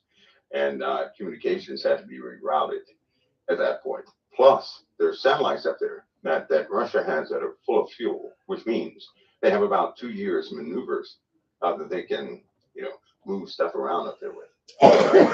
We did not have a problem a couple of months ago, and That was not a good problem to have, right? Something nobody anticipated. What we have is we have a lot of people who believe in their own paradigm, right? It's kind of like when Trump won that first election, when all the polls, all the data said he would not. Yeah. Right. And we're talking about the experts in the world. Yeah. They said, no way this guy's going to win. Right. And he won. And so they're trusting in data, in their own data they generate, and their own results of that data. And I hate to tell them the world's going in the opposite direction. For example, Putin, right? There's no way you let anybody. Hypersonics, by the way, removes the barrier of nations. Okay. Okay. So if Putin was in Russia, in about 6 minutes, he could hit any city over here in the U.S. with a hypersonic. That's no prep time. So it don't matter. And that's being generous. That don't matter that he's sitting in Cuba then. No, they shouldn't have let him anywhere close to us. Right. They shouldn't have. Right. But being arrogant, they didn't think he would ever do that. Right. This is a bold move. He's got an entire support team out there. If he wanted to right now, he can unleash World War III and lock us up. In fact, it's so bad that our naval groups had to rearrange. Everything had to be rearranged because of this guy, right? And so now folks get ready for large-scale deployments and long durational missions because we've entered into a new phase. Do you think the draft, the United States might actually? No, not yet. Okay. Not yet. The reason why I say that is because there's a lot of technology involved, right? You'll have here's the sad part about the state of affairs. You'll have a lot of civilian casualties. Very few military personnel being engaged. It's not like it used to be, right? So you fight the enemy who's thousands of miles away. That means it won't be good. But right now, tonight, you have some real. The UK is a target. Germany is a target. You know, all these people are a target. This the attack. I guess you'll say the sanctions, right? Yeah. Actually began a couple days ago in Germany. Diane, how's your new job going? Is that why you're tired? Germany, of all places. That was the dumbest move in history. Why would the Germans do that and then, be named as doing it? That's an issue. That's an issue. That puts Germany at risk, at large risk, which is why Macron has now got to reposition everything. Somebody has to take power of everything right away. Right? We don't have so that's what he's doing, taking control of the whole parliament. Just dissolved his parliament. He has no choice. Because if it stays, right, he can't make decisions fast enough, and the people do not understand the actual emergency we're in the middle of right now. Okay. This is no joke. This is absolute defiance, right? This is some of your new kids on the block, so to speak. Some people who have been suppressed by the USA and its policies. They feel they're not going to take that anymore. They're not. They will dismantle or die trying, right? So China is also, there's been a lot of chatter with China, Russia, and Turkey. Yeah. So the Middle East is, there's also been some international calls, right, for assassinations. People better get ready. This thing is, there's a lot of radio chatter within the USA. Well, who do they want to assassinate? Who wants to assassinate? Here in the USA, in the Middle East, when Putin wasn't playing what he said, right? When Medvedev, actually, this guy's always saying something. He always is. But he shares the sentiment of the people of Russia in this case, right? So they're going to bring everything to bear. This could be the time when, and it's so ironic. Well, last week I told you about that dream with that bear. Yeah. They were in a meeting. Yeah. They were in a gathering. Right, the G7. That's what it seems like. It could be coincidence. No, but the G7, and then this bear, goes and attacks it. This thing was vicious, right? So isn't it funny how they have a G7 meeting, and then Putin shows up at the back door, and he's synonymous with the bear. So Russia is. So you, in your dream, you've seen this bear, you've seen the situation, and what happens? The G7 gets together. Putin shows up at the back door with his at least 2 nuclear submarines, maybe more. warships, frigates, hypersonic missiles. It only takes one with hypersonics. But at the same time, yeah, that's what I meant by dry run, practice run. The United States and the Allies pulled the rug out underneath Putin on the dollar and the euro, which just sent his entire market and currency into chaos. So, is that a dumb move? I mean, it felt like a dumb move. Well, watch what happens. What this does is it will solidify the sides, is what it will do. See, when you take the negotiating object off the table, right, you've really messed up. Don't take that chip off the board, right? So that's a chip that you can, make many maneuvers with. Now we can't. What can we maneuver with? Now he knows that everybody, the West, the NATO alliance, will go all the way to ensure his doom. This is his mindset, and so now they're going to bring about a vicious person. He's KGB through and through. That's what he is, and he will smile and kill you off and go eat dinner without blinking. Go watch a movie or something. This is the way. This is mentality. People unfortunately have to see this. Is that why the former president Medvedev, I said his name wrong, but Medvedev. Yeah, Medvedev. Okay. Medvedev. Did he came out and he said, look, we should mobilize the military. We should hit the U.S. infrastructure. I think here's his words: maximum harm on society, Western society, infrastructure, economy, their energy systems, their industry, their transportation systems, their banking systems. We should stir up their social tensions. We should mobilize our military, and we should weaponize space. I mean, this guy went completely insane. He couldn't say that without the blessing from Putin, right? Yeah, and he's mentioning everything they're doing, right? They were doing this at a very slow and thoughtful pace. Okay. Now, not so much. Not so much. It's got people worried. I can tell you right now, people are worried, right? These aren't the old days. Everybody has, some pretty damaging weapons. Everybody does. There's no real winner in this. There's no winner in this. So, here we are. It's a chess. Apparently so. Ezekiel 83 war. Apparently so, Shawnee. But okay, if this is a chess match, what's the next move now, Mike? Because we've really, this is World War III. It sounds like. Yeah, we took the board away, right? That's what we did. You try to collapse somebody's economy, right? That's one of those maximum war moves against the people. It's one thing to fight somebody, military to military. When you start to tamper with economies, you attack the people. The Russian people have great resolve. They're resilient, and they are everywhere. You know what? Back in 2010. Remember all the talk about the Spetsnaz troops that were here in the USA? Yep. And do you remember in 2012 they lost accountability of all those Spetsnaz troops you didn't hear about, right? Remember that? Nobody knew where they were. They were in society. They were being trained by special forces and Delta operators here in the USA. They were in Florida a lot, doing joint operations with JSOC, and all of a sudden these guys go missing. There was quite a few. So these guys are hardened. They're embedded in society. There's no way a person can tell exactly who they are. And this call from Medvedev was in fact a confirmation of what was already in the in the playbook. So, but people are going to do this just like they did the election of Trump. They're going to say, "Well, nothing will come about from this, that, and the other." You're going to be sadly mistaken this time. What do you think is going to happen now, Mike? He basically turned those operatives loose in America. We already have one thing, we have to go to a new protocol level with all software platforms.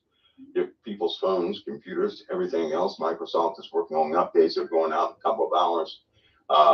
Apple, same thing. You have all these companies that are rushing to shore up holes. It's also going to limit service speeds in a lot of areas. They're going to have to lock down everything. Some of the learned operational data from Jade Helm must be applied, right? So you also have to have certain commercial applications for the populace dealing with Northcom, just in case we have infrastructure explosions, right? They're looking forward to this, right? So we have extra security and watches. We have satellite tags on bridges, nuclear facilities, and everything. All this is as of today. So yes, it's a real issue. One of the biggest issues is that no one is listening to the brass. No one is listening to the generals enough to make a difference. Everything is so politicized. We are effectively wounded on the battlefield. We're effectively wounded because everything is so political. And the people make it so. It's the cry of the people who are doing this, Pastor Paul, right? And that's why Schwarzkopf, he kicked out the reporters in the first Gulf War. Because reporters do nothing but complicate. There's going to be casualties in war. People are going to die. You know, they're going to die. And so what good is it to report on that when you're trying to engage in a war? There are going to be civilian casualties. There are going to be casualties all over the place. But sometimes dealing with, when you have a practice of democracy, believe it or not, right, you have to sometimes engage by way of war. It's the only way a heathen will listen is if you engage with a big stick. Right? So did Joe jump the gun here? I mean, I don't think the military brass was telling him to go in there and let's start. I mean, you tell me. This call this call couldn't have come from him. Well, I'll tell you why. Okay. If you look at Joe's career, right? Joe's been in the background the entire time, right? Somebody else is calling shots for this guy. So it's not him. These are too new, right? This is something. He's old school. He'd know better. He wouldn't do this. Right? No, Obama would not know better. You know, all these new individuals, they would know better. He would know better, right? And believe it or not, on both the Republican, that's why Republicans give him such room. Have you ever noticed that? They give him such room because he's pulled this country out of more than a few things. Now he's best used. In the background, he's dreamed of being president. But I don't, it probably was, well. Is Obama making that decision? Who makes this decision? I mean, this was a bold. No. He's got, there's some people up there right now, right? They're always around him. They advise him. They are telling him exactly what to do and say, how to respond. He's reading everything. They won't let him engage person freely. They can't do that because he does not speak like those speeches state. That's not how he talks. No. Everybody has heard Joe talk out in the open, right?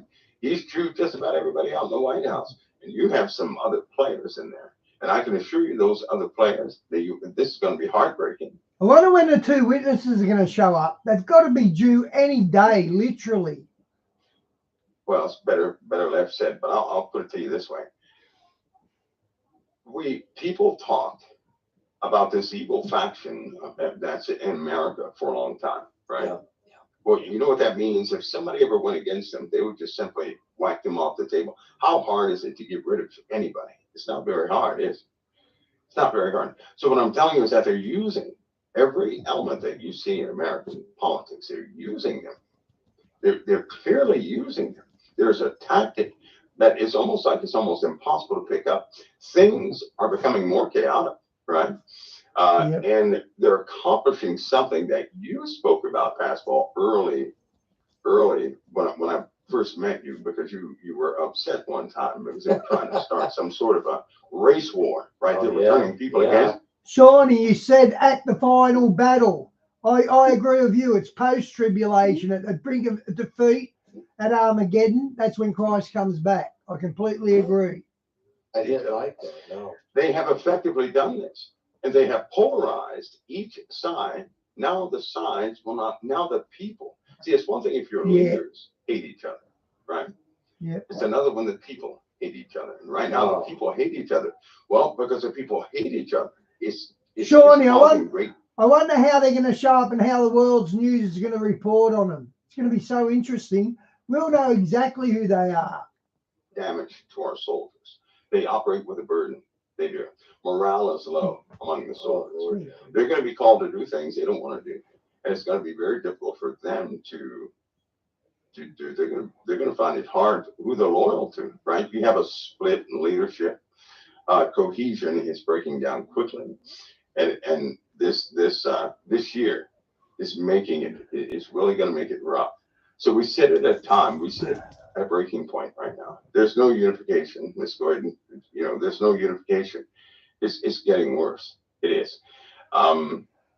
So you can expect the extreme things to begin to happen. They almost happened yesterday, and one almost happened this morning.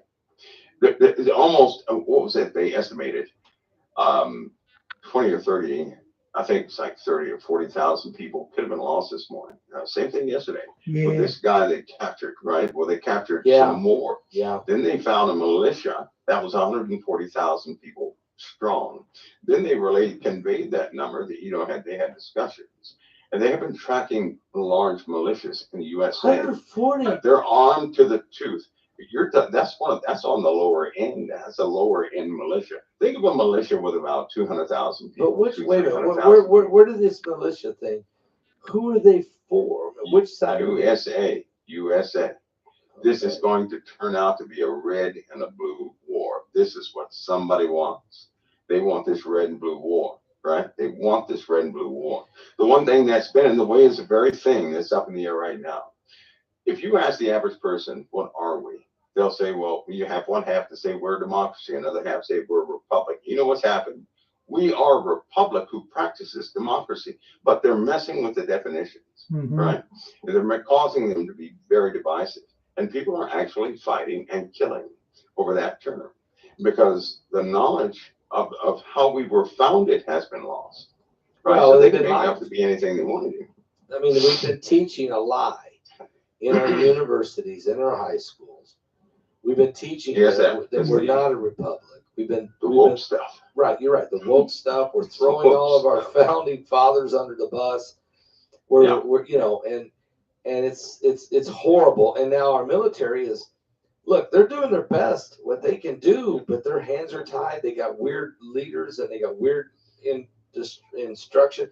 Lloyd Austin, I'm just going to ask. I know you can't say anything because of your position. But is this guy? Is he handcuffed or is he just an empty suit or handcuffed? He's handcuffed.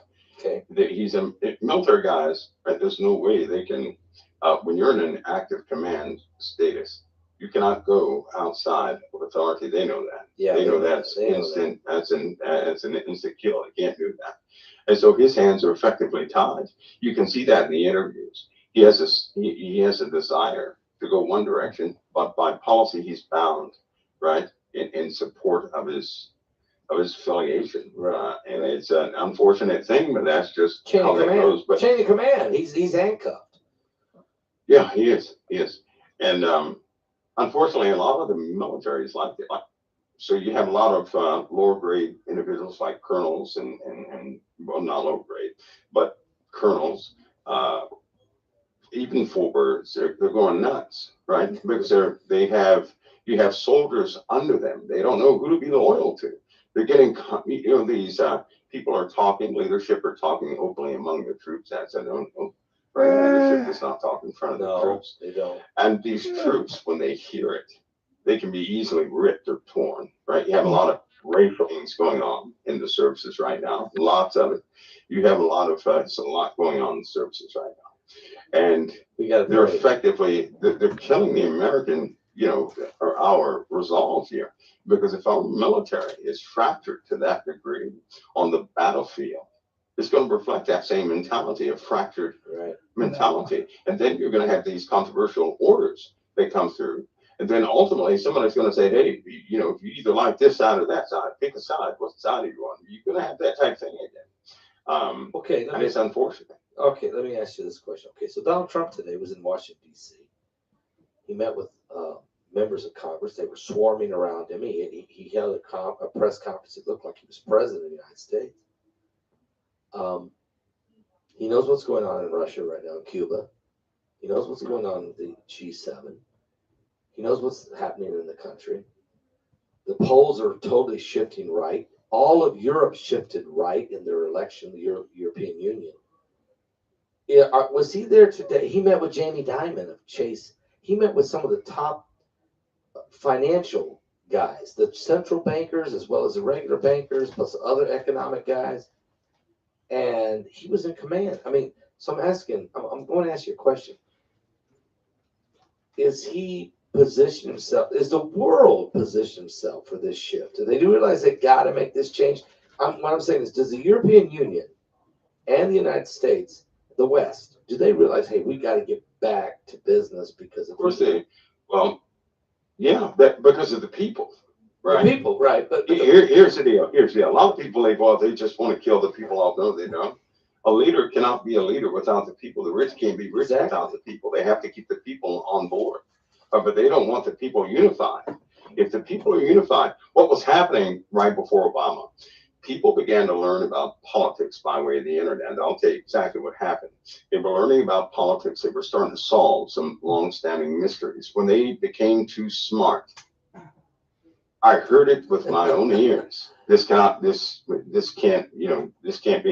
And so they evilly devised, right? You take honest people, you put those honest people who believe in specific causes, who have been groomed, you put them up in front of the people, right? They lead the people in this specific way. They don't even know what they're doing. For example, I can't go too far in this, but everybody who votes for Trump better start praying for him now. I'm just telling you now, because it's just not going to be some pretty picture. These are serious times. Well, these are very sobering times, right? There'll be no room for gloating and all this other stuff, because you have real killers who are coming out now. Nita, you know what, Pascal, I have to say this show, because people ought to be careful. Some are radicals, right? Some of us are sober. I got the show. On both Good night. sides. God bless. Just the sober ones that they're going to have to stand up at this point. Here's why. Because a long time ago, when people addressed, I'm not saying any American president's the Antichrist. I don't believe that. No. But people have to be careful, because a long time ago they said, yes, this guy's going to come forward. He's going to have an answer to everything. He's going to fix everything. People are going to supernaturally love him, right? Isn't that what they said? That's what they said. Yeah. That's what they said. And so, but without even noticing, they can set somebody up to be just like that. And if they do that, it's very unfortunate to any leader. If they praise a leader too much, they set that leader up for fall. Yeah. He's going to fall so hard. That is, I've seen that happen too many times, right? So he needs stand-up people beside him. He needs some folks beside him that will let him know that this isn't the way. That will be strict, not just go along with him, right? But to look after him. There's a difference. Can't right? have To go along with somebody means you're trying to get something from them. But when you look after someone, you don't care what lengths you have to go to make sure that this guy is doing the right thing. That's what they need. Because if they start parading his every move, they'll fill a person up quickly like that with that power. And if he's not mentally strong enough, covered by the blood of the Lamb enough, he's going to give in to some seducing spirit and become something nobody wants. That can happen to anybody. That can happen to anybody. Doesn't matter who it is. That can happen to anybody. Okay. All right, that's all for now. That's all. Let's shift to the Middle East for a minute. Okay. Israel, Gaza. I mean, finally, after 2 weeks, Hamas came back with some kind of response to a proposal that I don't think Israel gave them. I think Biden gave it to them. And they came back with a counter, which don't make sense. That war in Gaza is not ending anytime soon, it don't look like. And now the war is starting to really take shape with Hezbollah. Are we just getting started with this war right now in the Middle East? Where are we? How can that war end? Seriously. It can't. Right? Okay, that's like saying, in a neighborhood, you got some people that belong to a club nobody knows about, so go get them. How are you going to go get them? They're not going to say they're from that club when you're around. It's when you leave and they break out the weapons, they're going to, do their thing. Hamas is the exact same way. They didn't put their picture on social media saying, I'm Hamas. That's not what they did. So you don't know who Hamas is until you're fighting them, right? It's the same thing. The entire populace could be Hamas. But I'll tell you something. Hey, Barry, good to see you, mate. There's these Gazan children who are 9 years old and up. You know what they say now? We want to kill Israelis because they killed our parents. See, they don't see the politics. No. They don't see what was happening in the heart of it. All they know is that their family was destroyed. This is on both sides. You have Israelis and Jews. They're saying the same thing. We want to kill them. They're small children. You're talking 9 years old now, right? And 9-year-olds do fight with weapons. So they have sown this seed in this picture and when a child in wartime, when they see their parents get killed, that is lifetime trauma. Only the Lord can intervene with a child like that. And there are too many kids who have seen this. You're talking about just about all those kids. They are angry, Pastor Paul. I know that. So they're taking up weapons. Here's the bad part, but they're taking up weapons. It's a fact. They won't show it. They won't talk about it. But 10-year-olds have been shooting at each other, right? They've been shooting Israeli soldiers. Yes. You have civilians grabbing weapons, shooting soldiers, and when the soldiers approach, they drop them as though they did nothing, go back, they survive, and kill more. Whoever's coming in, they'll attempt it. The same thing happens in every type of engagement. Every time. So how can it be over? It's not going to be over. It's never going to end. That's right. When Israel made a statement and said they're going to come up with some sort of agreement. Now, in truth, they did. They were going to come up with an agreement, but right when they said that, something happened. Two things happened. Right. So every time they come up with some sort of solution, it falters through Hamas, not through Israel, but through Hamas. And this is not me being pro-Israel either, although I am pro-Israel. But something falters with Hamas. You always have these individuals, because now they're saying they don't know how many hostages are alive, right? They don't. That's what they're they saying. don't know. They don't. Right. That's a news caption. That's going to be a news story, or it already is. So what you're seeing is that there's no solution to this, but it's about to gain its momentum and get a lot bigger, right? But I'll tell you something: whoever puts an end, whoever causes peace,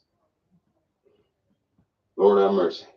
That is because if somebody causes peace in this situation, that's not going to be by normal means. That's going to be by some supernatural spirit that we don't know. We just don't know. It could be the good one. We don't know. It could be the horrible one. But we do know this. We do know that when somebody impacts the Middle East to a great degree, throughout history, they have always been some evil tyrant, right? That played this role, like King Nebuchadnezzar. He knew about the law. He knew what was right for the people, this, that, and the other, but he was an abomination. He really was. Oh, yeah, he was. Absolutely. He was an abomination. He hated God. He drank out of the golden goblets. He made fun of the God of Israel. He mocked God. This guy worshipped everything. Yeah, he did. Just worshipped it. And the only thing, I guess a lot of people see at the end of the story in Daniel, when he was made, doesn't matter how obscure the link request is they make from Diane, she actually finds something on the subject. You're a good link. You do the links good, Di. We love them. He said, okay, Daniel, your God is the one true God. But he went right back to serving multiple gods again. Yeah. So he would know of Daniel's God, respect him for a moment, but respect couldn't stay. And he's the standard of the 4 kingdoms that will be in the earth, my God. So anyway, we are in a conundrum right now. We're in a conundrum okay, right now. So there's no doubt we're in the end times. I mean, you won't debate that. I don't know what that means. No, I certainly won't. No, I mean, we're in the team picture. I mean, Israel didn't even exist as a nation until 1948. Here we are 76 years later, and we got enemies compassing Israel all around. The exact enemies the Bible, the ancient scriptures told us would be here. They're here. That's right. We have craziness going on in the Middle East. We have wars and rumors of wars all over the world, and so we have corruption in this great nation of America like you wouldn't believe. And as you and I know, Trump's not the savior. I mean, he represents a right-wing strength, peace through strength, conservative mentality. But at the end of the day, you're not going to stop the rise of this beast, this new world order, this beast. I mean, at the end of the day, maybe we see a 4 or 5 year, 8-year change, a shift, a maneuver. But there's a lot going on right now. I don't think you can stop. Yeah, I don't think we're going to make it for. I don't believe. And you know what? To give us another 2 years is a stretch. That's a real stretch. I'm with you. I'm with you on that. Okay. With that said, and we know the Houthis are shooting at merchant ships again in the Red Sea and all this going on. And Hezbollah, of course, is attacking Israel on every day now. And that do you see that war escalating and going to another level? Just real quick. Everything is about to go. You know, nuclear powers in the Middle East have been talking as of late, right? Satellites can pick up. Barry, they depleted your armory. You haven't got much ammunition left. It's all been given to the Ukraine, apparently. So if you got attacked, I don't think you got the reserved ammo to back it up. Heat blooms when a nuclear missile fuels. Okay. There have been heat blooms. There are heat blooms. I'll say that means, you know, these weapons are fueled. Shawnee, there's certain the weapons stinker. ready to go. We have. They are your triplets now. We have tech by way of lasers that would attempt and intercept, but truth be told, if they're launched, it's too late. It's just too late because they have that safeguard firing mechanism, which means if it's engaged and within the first second of a heat, you know, some heat value going up, they're going to trigger a reaction and then kaput. So there's no winner to that. Iran, they're about to be back in the picture again, big time, big time, big time. Way, and so people ought to get themselves ready. Now, what I do hope is that this aggression factor in the Middle East does not consume Benjamin Netanyahu. You can only press a person so far until they start to explode. So, yeah, I hope it really doesn't get to him because he's got a target on him, an international target. When I mean target, I mean assassination target. Yeah, I know what you mean. So those same targets are over here too, which is what I guess people need to be warned about. Do you see an assassination coming in the next 90 days? A major assassination, whether it be an American leader, Israeli leader, a European leader. Do you see a major assassination coming? Actually, I don't know. I can. Well, there's been a few heads of states dying in plane crashes and helicopter crashes recently. I can tell you, I've seen somebody in a coffin. But yeah, I know. When that comes about, I'm not sure I can tell you this. So we are in very unstable times. It's nobody's going to get an indication. In other words, there's no warning for what's about to happen. There's really no warning. Not really. Mike, week to week, this thing seems like it's getting worse. I mean, this whole powder keg.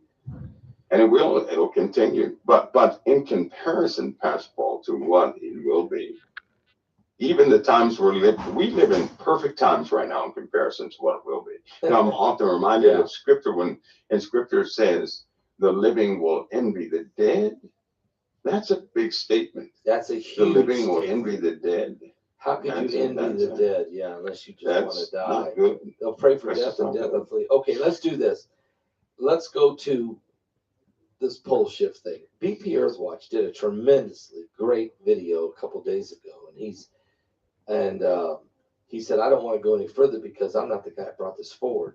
The man that brought it forward said it was going to happen in 18 months. He's talking about you. Okay, he's talking about you. Yeah. So let's go there now, Mike. You're the guy who said it, and BP is confirming that it's happening. I mean, let me just throw one thing out. Besides the heat already starting, and the rain that's flowing in southern Florida, and the tornado still in Minnesota at the same time, and hail the size of grapefruit in Texas, which you said was going to get worse and bigger and bigger and bigger. Yeah.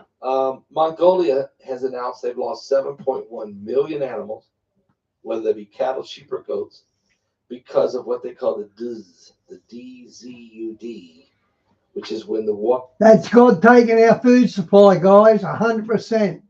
Water coming down because they had so much snow in the mountains that as it comes down, it freezes. It keeps coming down and freezing, and the cattle have nothing to eat. They haven't seen this. This is the worst ever. They've lost 7 million animals. And Alaska's Alaska's having the worst wildfires. We had first it was 6 or 7 years in California, then it went to Canada. Now it's going to Alaska. Is the pole shifting? Tell us what's going on, Mike.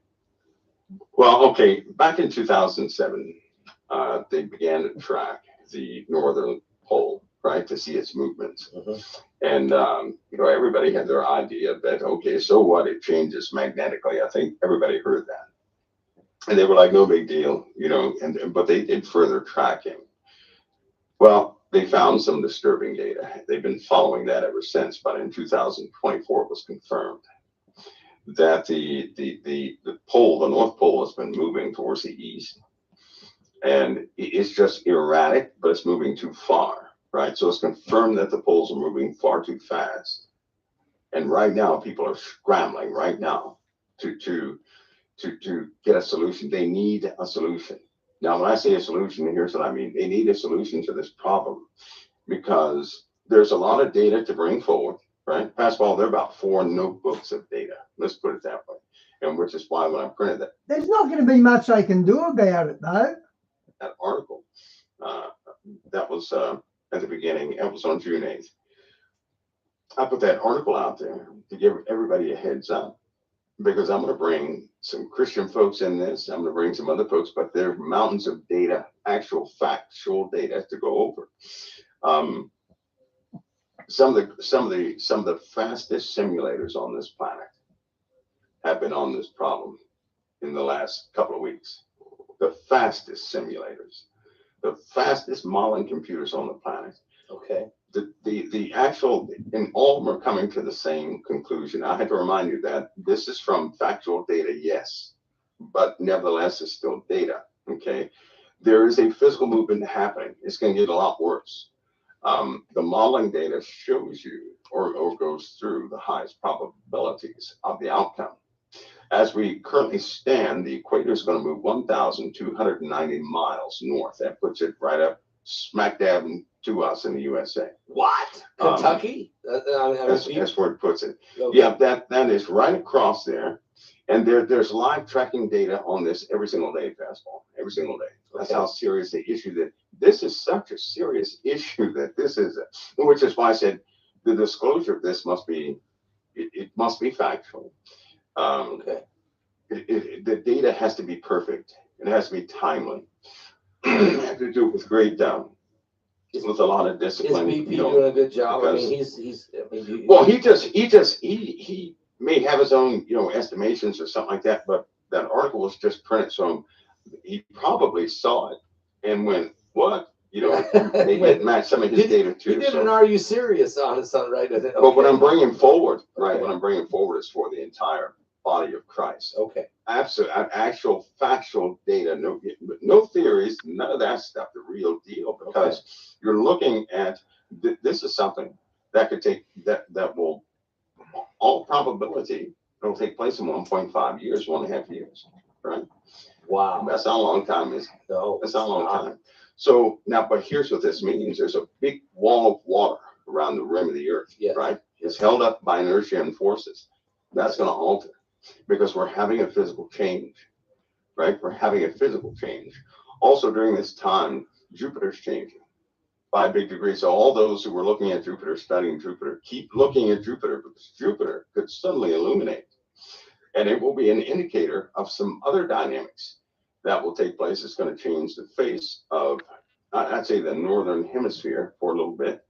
And so we've got to get ready for some things that we didn't quite, nobody really, they suspected this, but until it was confirmed, fastball just remained some, a theory, right? Became a theory. When it was confirmed, well, I believe they're going to spend it's up in the trillions right now, right? Because you've got every university that will be, they have Barry, a pole shift is the only thing that can make every hill and mountain move out of place. It's the only thing that can do it. There's a lot of data involved, a lot of folks involved, there's a lot involved in this. And we have a lot of teams stuck out in universities, right? COT has some teams stuck in universities. These are affiliates of mine that have been with me for a long time.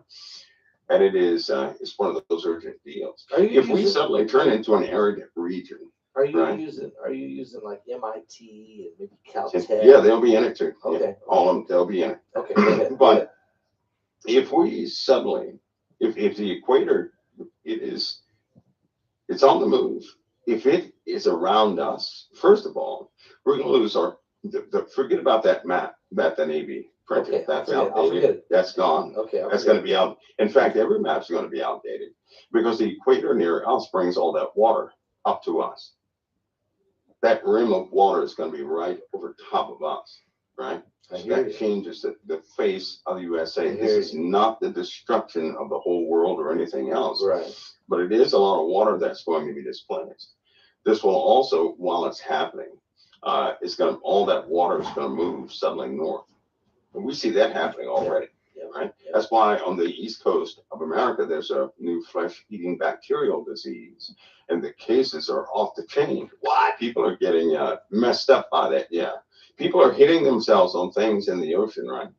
And they're going to the hospital to get stitches or something like that. And a couple days later, their skin is turned into painful mush. This is starting to happen in more and more places. This is a new strain of flesh-eating bacteria.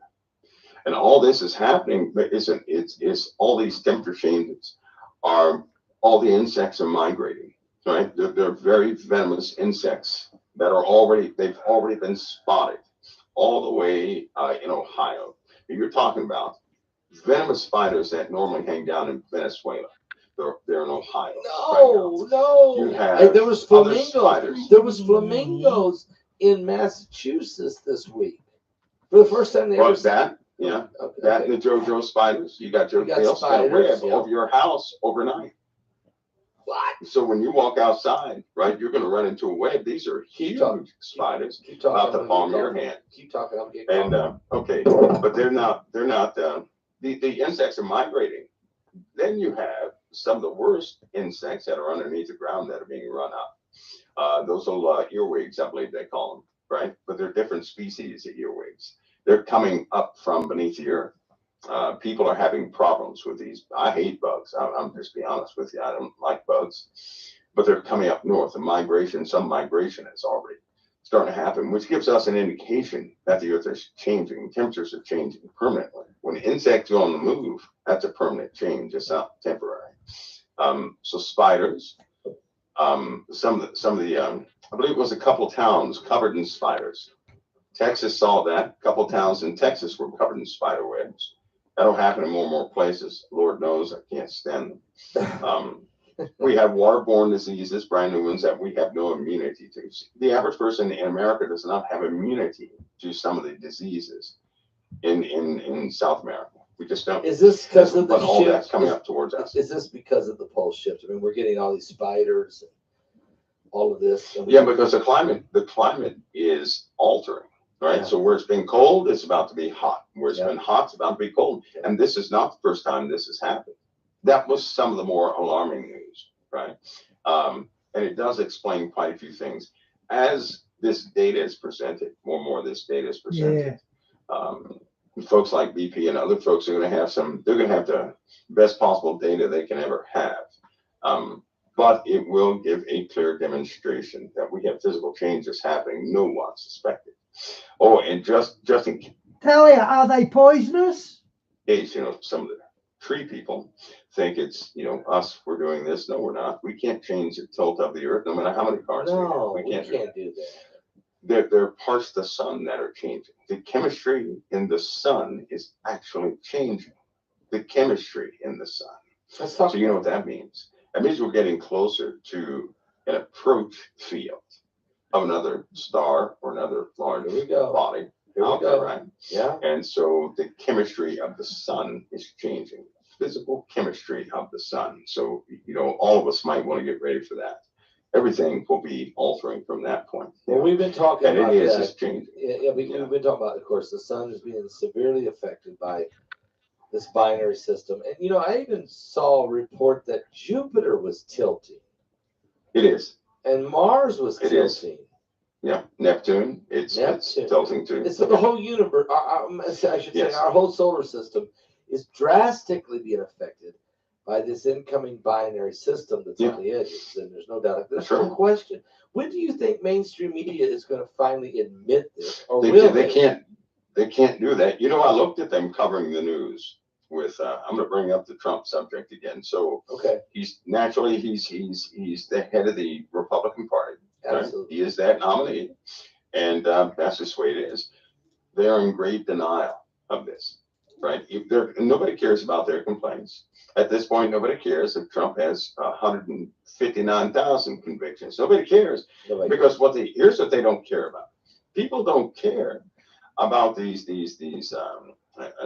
hierarchy that's been in power, right? The rich folks who never had to struggle. This is the disconnect.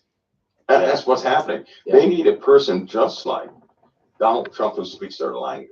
He's not talking the jargon. Every time, I guarantee your listeners out there, every time they hear one of the news channels and they listen to anybody who's been part of the institution, it's like the same gibberish is coming out. It's like this monotone, same set of words, and nobody wants to hear that because they've already heard that forever. And guess what? When you hear something like that forever, and it's done nothing but cause damage, that's where you have a problem, right? Look at Disney, for example. Disney, they're losing money so bad it's not funny, right? It's not funny. And I looked this up today, right? Because I normally track trends of people. But since this woke topic hit, Disney wanted more female characters in the leading roles of the little entertainment things. Okay. But the people did not want it. No. The people didn't want it. So they spent $400. And that's like the superhero movies, Miss Marvel and things like that. When it's a female lead, they don't work at the box office because they go too woke. So I think that's what they're on about. $500 million on a couple of things. Nobody wants it. They have to scrap it. Yep. They're upset. Can you imagine making a movie for $500 million and nobody wants it? Right? So the people, they're in their own world.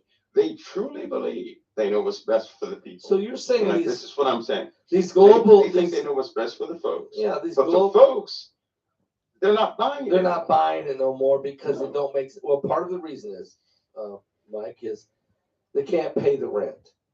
The eggs is $7 a carton. Gas is twice what it was under Trump. Taxes are being raised. Interest rates are so high they can't buy a home. If you can buy a home, maybe you got to have 20% down. They're building entire subdivisions just for renters. They're not trying to. I even see in the villages, instead of building homes which people want to buy, they're just building homes that they're going to rent. Okay, they're taking away the rights of private property owners. This country is turning their backs on the American people, and the American people at some point are going to say no, and they're just going to shift right. They could care less what anybody says. They got to have solutions that make sense. Is that possible? Is that because right? they have been feeding individuals, right, who like a bunch of complicated rules, who know how to tie other people up with rules, and that's what you hear in these higher society groups. Is you hear a bunch of jargon, right? Political jargon. They're full of rhetorical devices, and people they're tired of hearing that, so they're disconnected. Yeah, Diane, that snake poem Trump does, when it all hits the fan and Trump shows his true colors, they got no excuse. He told him he was a snake. People have one thought, and they're trying to speak for the people, but they haven't spoken to the people. Right. Amen. They have to actually speak to the people. One difference Donald Trump has over everybody else is that Donald Trump constantly engages the people. And when people saw that, that was it. When he talked to the people, when he wanted to go speak to the people and he shunned the leaders, he wasn't impressed by the leaders. He was talking to the people. Right. They can't seem to get that. Now, all the other presidents, they're protected by security. They don't talk to the people. Right. You ask anybody in your audience, when's the last time they talked to their representative? I can almost guarantee you that they say, well, I haven't talked to them. How long? Well, ever.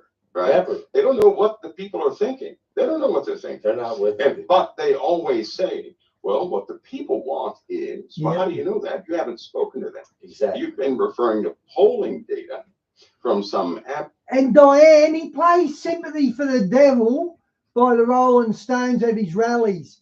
And you hear that, it specifically mentions how the devil cons politicians. So he even plays that. And the Rolling Stones don't copyright him, yet they did.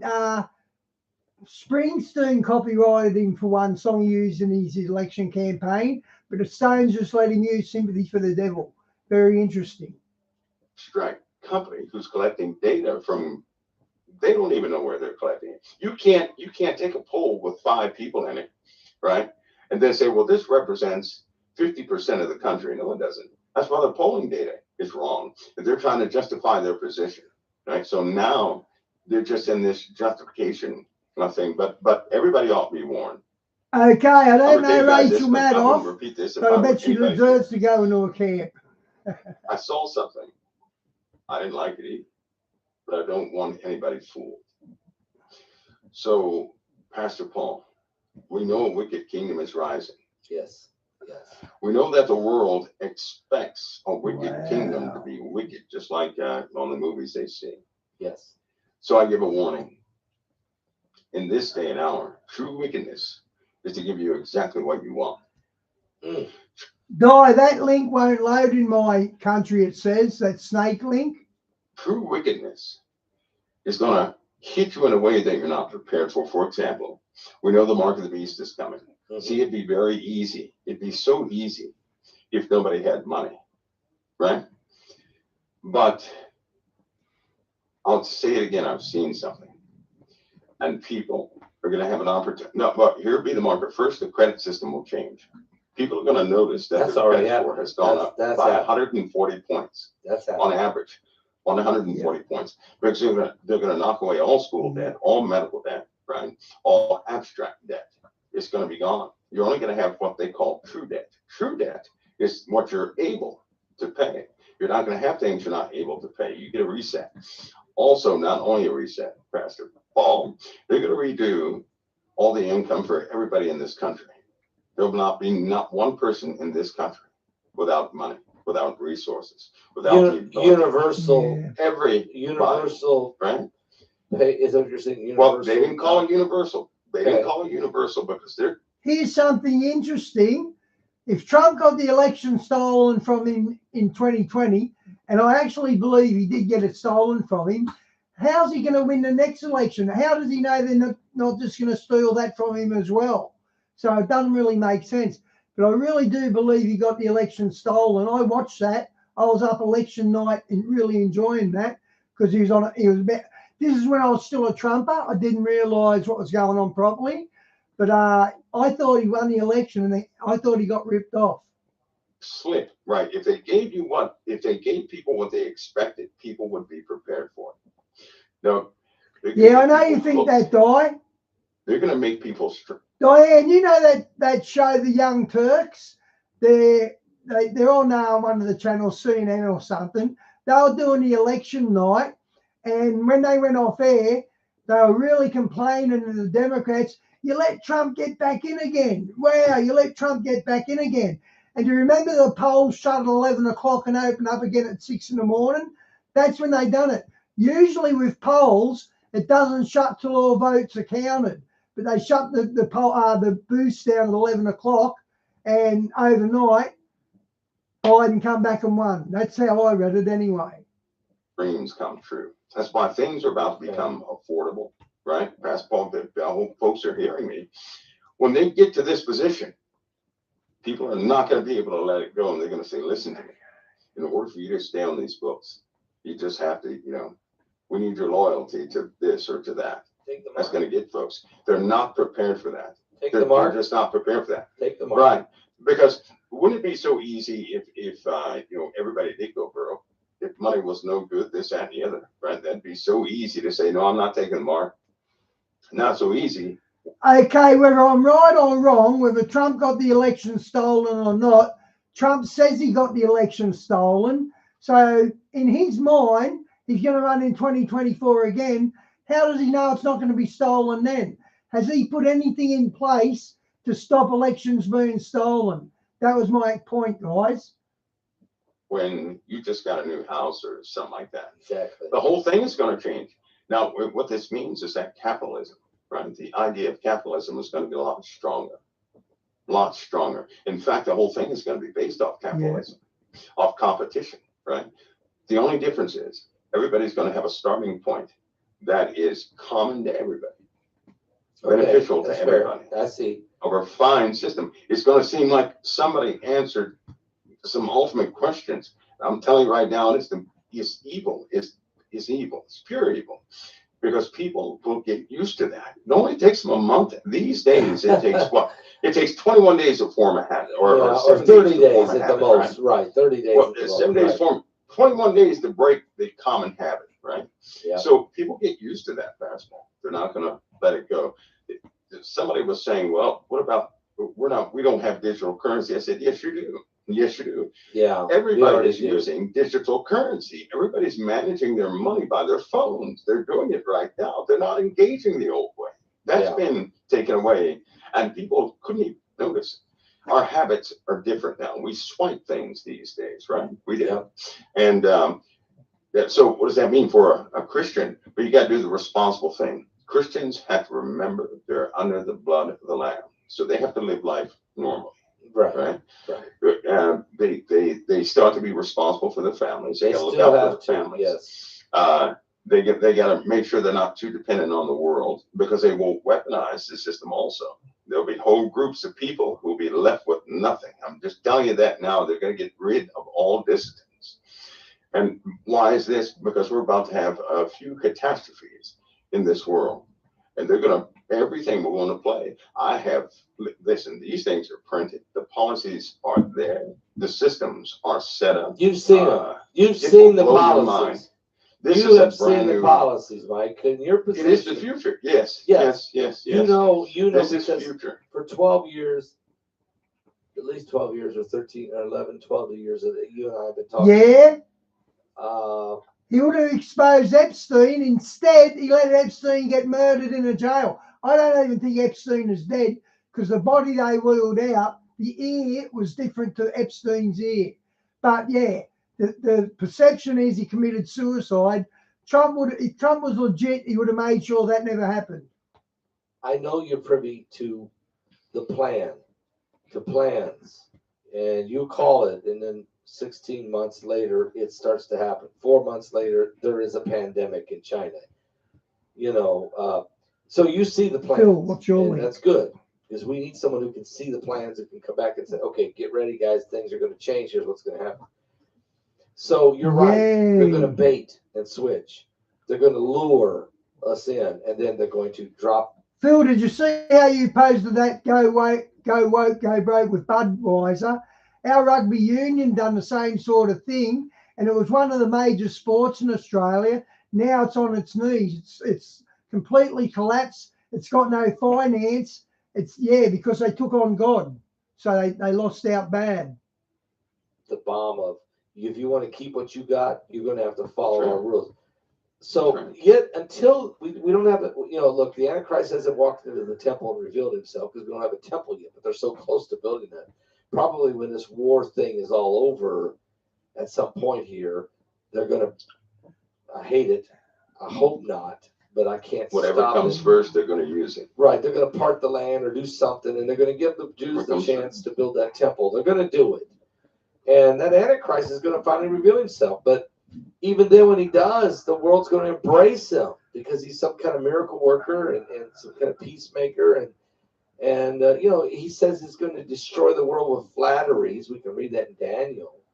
So we know what's coming here. We know we're real close to it. We're within a year, maybe 2. I mean, we're really not that far, are we, Mike? We really aren't. No, because if this guy comes on the scene, right, his kingdom must be set up.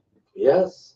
He's walking into an active kingdom, which means he's not coming into a place where he has to build everything himself. No, when he walks through, it's going to be in a kingdom that's already set up.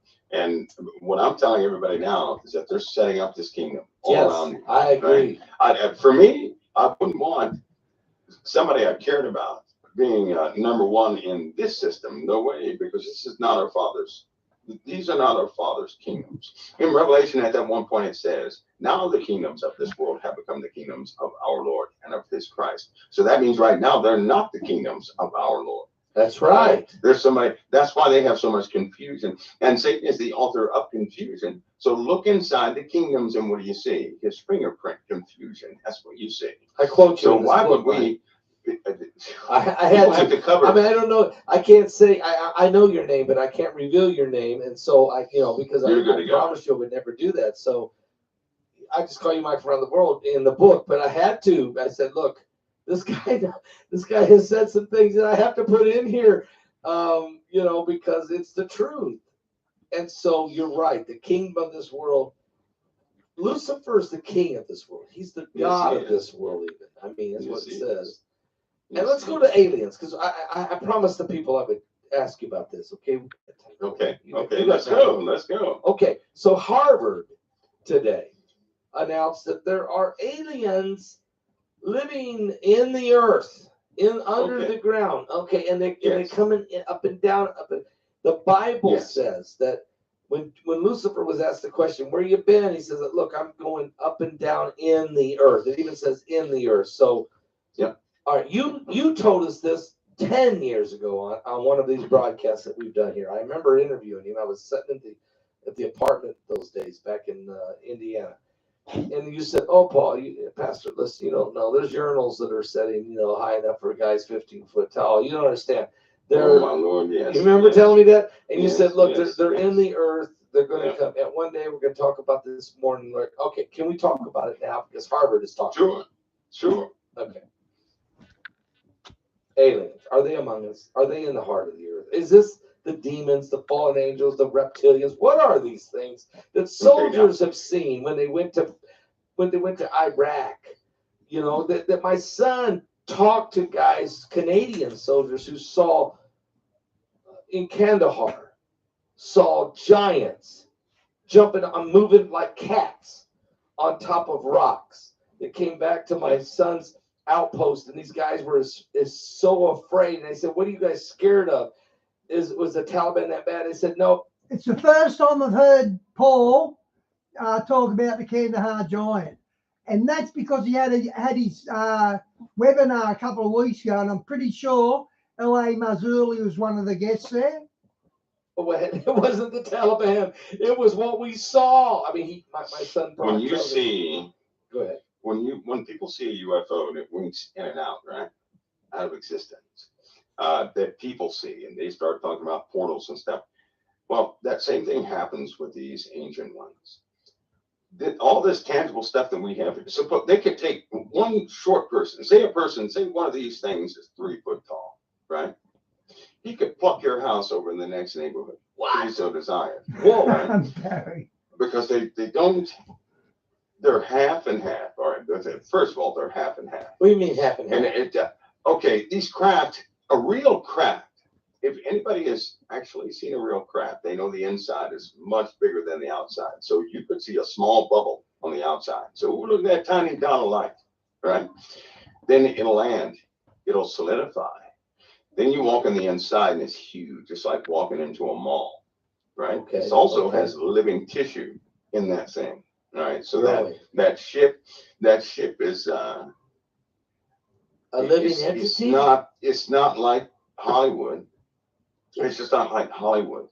That's not what it is. Well, think about Israel grows meat, right? They're growing meat. Yeah, I hate that. But just think about that. So you're saying that ship is not a vehicle, but it's an actual living entity. Well, it has interfaceable tissue in it. Yeah. So it too can. I've heard that before, that UFOs are half biological. I have heard that. Can become an extension. The fallen angels, when they mated with women and corrupted animals too, right? They corrupted animals too. God said they corrupted not only man, but animals too. Yes. He had to destroy the earth because they corrupted life on the earth. All life, Noah was found perfect. Not perfect as in he did the right thing all the time. We know he did not. But perfect because he was not altered. He wasn't altered. When these things had children, the children were an assortment of species. Dinosaur bones, for example. Why do they have vocal cords, right? Why is it that they still classify everything that was found in the Grand Canyons? Why have they shut off part of the Grand Canyons where the Egyptian iconography is? Right? Why did they shut that off? Why are the giant tombs sealed off and people can't see them anymore? And why did a door open? That there are doors opening in these mountaintops in America all over the place, right? And people are catching this stuff left and right. Well, because these things have been with us this entire time. In fact, it's just my belief. This is just mine. In the Bible, when it says, don't you know that you'll judge the angels, right? Think of this. I can't see anybody judging Michael, Raphael, Uriel, Gabriel, any of those. But what I can see them judge are the fallen angels. And the reason why is because we're living in the aftermath of what they did a long time ago. And so their influence is in the earth. I cared, Shawnee, when Obama done that. I cared very much. In the book of Enoch, it said when their children would live 500 years, and when they died, they would be known as evil spirits in the earth. Right? Yeah. Jesus, when he came upon one of these, this man that was possessed, he didn't send the demons to hell. They asked him to go into some No, pigs. you're They right. said, you haven't come to judge us before the time. And when I heard that, I said, okay, so hell is unbreakable. Nothing breaks out of hell. Well, if people are assuming things break out of hell, But why they would God don't. make a dimension that something can break out of? That I means agree. your Father's I agree. flawed. And I just can't subscribe I to agree with type that. of thing. I'm with That's you. just me. Yep, I'm So, with you. I'm with you on that. Anyway, these things on the earth, they're in operation in the earth. And in the book of Enoch, in the book of Jasher, in the book of Baruch, in the book of Esther, it tells you what they want. They have a warlike mentality. They are the viciousness that's within mankind. Amen. They like to do damage. They like to fight against. They like to do everything involved in mankind's aggression. Amen. Also believe this, just before I get to the alien part, that emotions were categorized by mankind. That was mankind's attempt to explain what a person was going through. Here's what I believe. Every emotion, if not all of them, most of these emotions that we have are influences, external influences. Every time somebody they're in a heightened emotional state, they also have thoughts in their heads, communications coming externally, suggestions of thoughts. One good example about that for that is anger. When a person gets angry, all of a sudden they remember every accusation against the person. They can remember everything a person did wrong. Yeah, right? You can't bury the hatchet. People won't bury that. Yeah, okay, I got you. Because something is speaking an accusation to them. In the Bible, it says Satan is the accuser of the brethren. Right. He accuses, right? Right. And so when you're angry, things start speaking to you. And I've noticed something. If you think about these negative things that have been spoke to you, which is why Jesus said, take captive your thoughts. If you listen to them, they go down into the heart before you know it, you're acting on them. But if you kick them out as soon as they come in and say, you have no placement with me, you don't have to contend with them, right? But these are voices, these are entities. I believe that's why Eve spoke to the serpent, not Adam. Adam would not give room to anything that was speaking to his mind against the living God. But a female is made to feel her environment. So she has to be in tune with, she has to feel everything by way of emotions. If she couldn't feel anything, she couldn't discern the different cries of a baby. To a male, a baby cries at the same time from beginning to end. To a female, nope, that cry is a diaper change. Nope, that cry is hunger. Nope, that cry is this. I don't know how they know, but they know. So they have to feel their environment. Wow. Men don't. Okay, Men you're follow right. authoritative Men are more logical. I mean by that. Right. I'm trying to say Right. that So serpent, Satan couldn't even approach Adam because Adam said, get out of here. they're right? less emotional. They're Right. not as intuitive as a woman is. Motherly instinct is so much more greater than men's. She has to feel right. It also means women are almost receivers of the spiritual realm itself, which is why they should never try to understand darkness. They can't. Oh, I don't know why they got murdered. Those folks. I don't know what. But don't try to find out. Don't do that. Hey man, you're rocking the But tablet. that's why God said. That's the real reason. I believe God said, "Wives, submit yourselves to your own husbands." Do you know why? Because we can follow God's word. Doesn't matter what speaks to us, right? We're going to follow God's word, but a woman will consider her environment, everything in her environment. She has to know everything. That means every voice, every communication. That's why women get these unctions and say, you come back from the convenience store, but you told her you were going to the hardware store, and she goes, I thought you went to the hardware store. He said, wait a minute, how do you know? What? Right? That's how. Mike, I'm not going there. You went there. I'm not going there. Okay. but they know. My point is they know. Of course, intuition. They have to feel everything. Right. So, but the speaking part, these spirits, these Nephilim spirits, of these dead aggressive things, which were, by the way, not only people talked about giants. If they closely looked at the true finds of dinosaurs, it'd blow their mind. Right? It really would blow the mind. Okay. The dinosaur representations that people see in museums are not the actual bones. They're the interpretations of some of the bones scientists found. When they find a totally intact specimen, right, they are careful to never let the public see that intact specimen. Do you know why?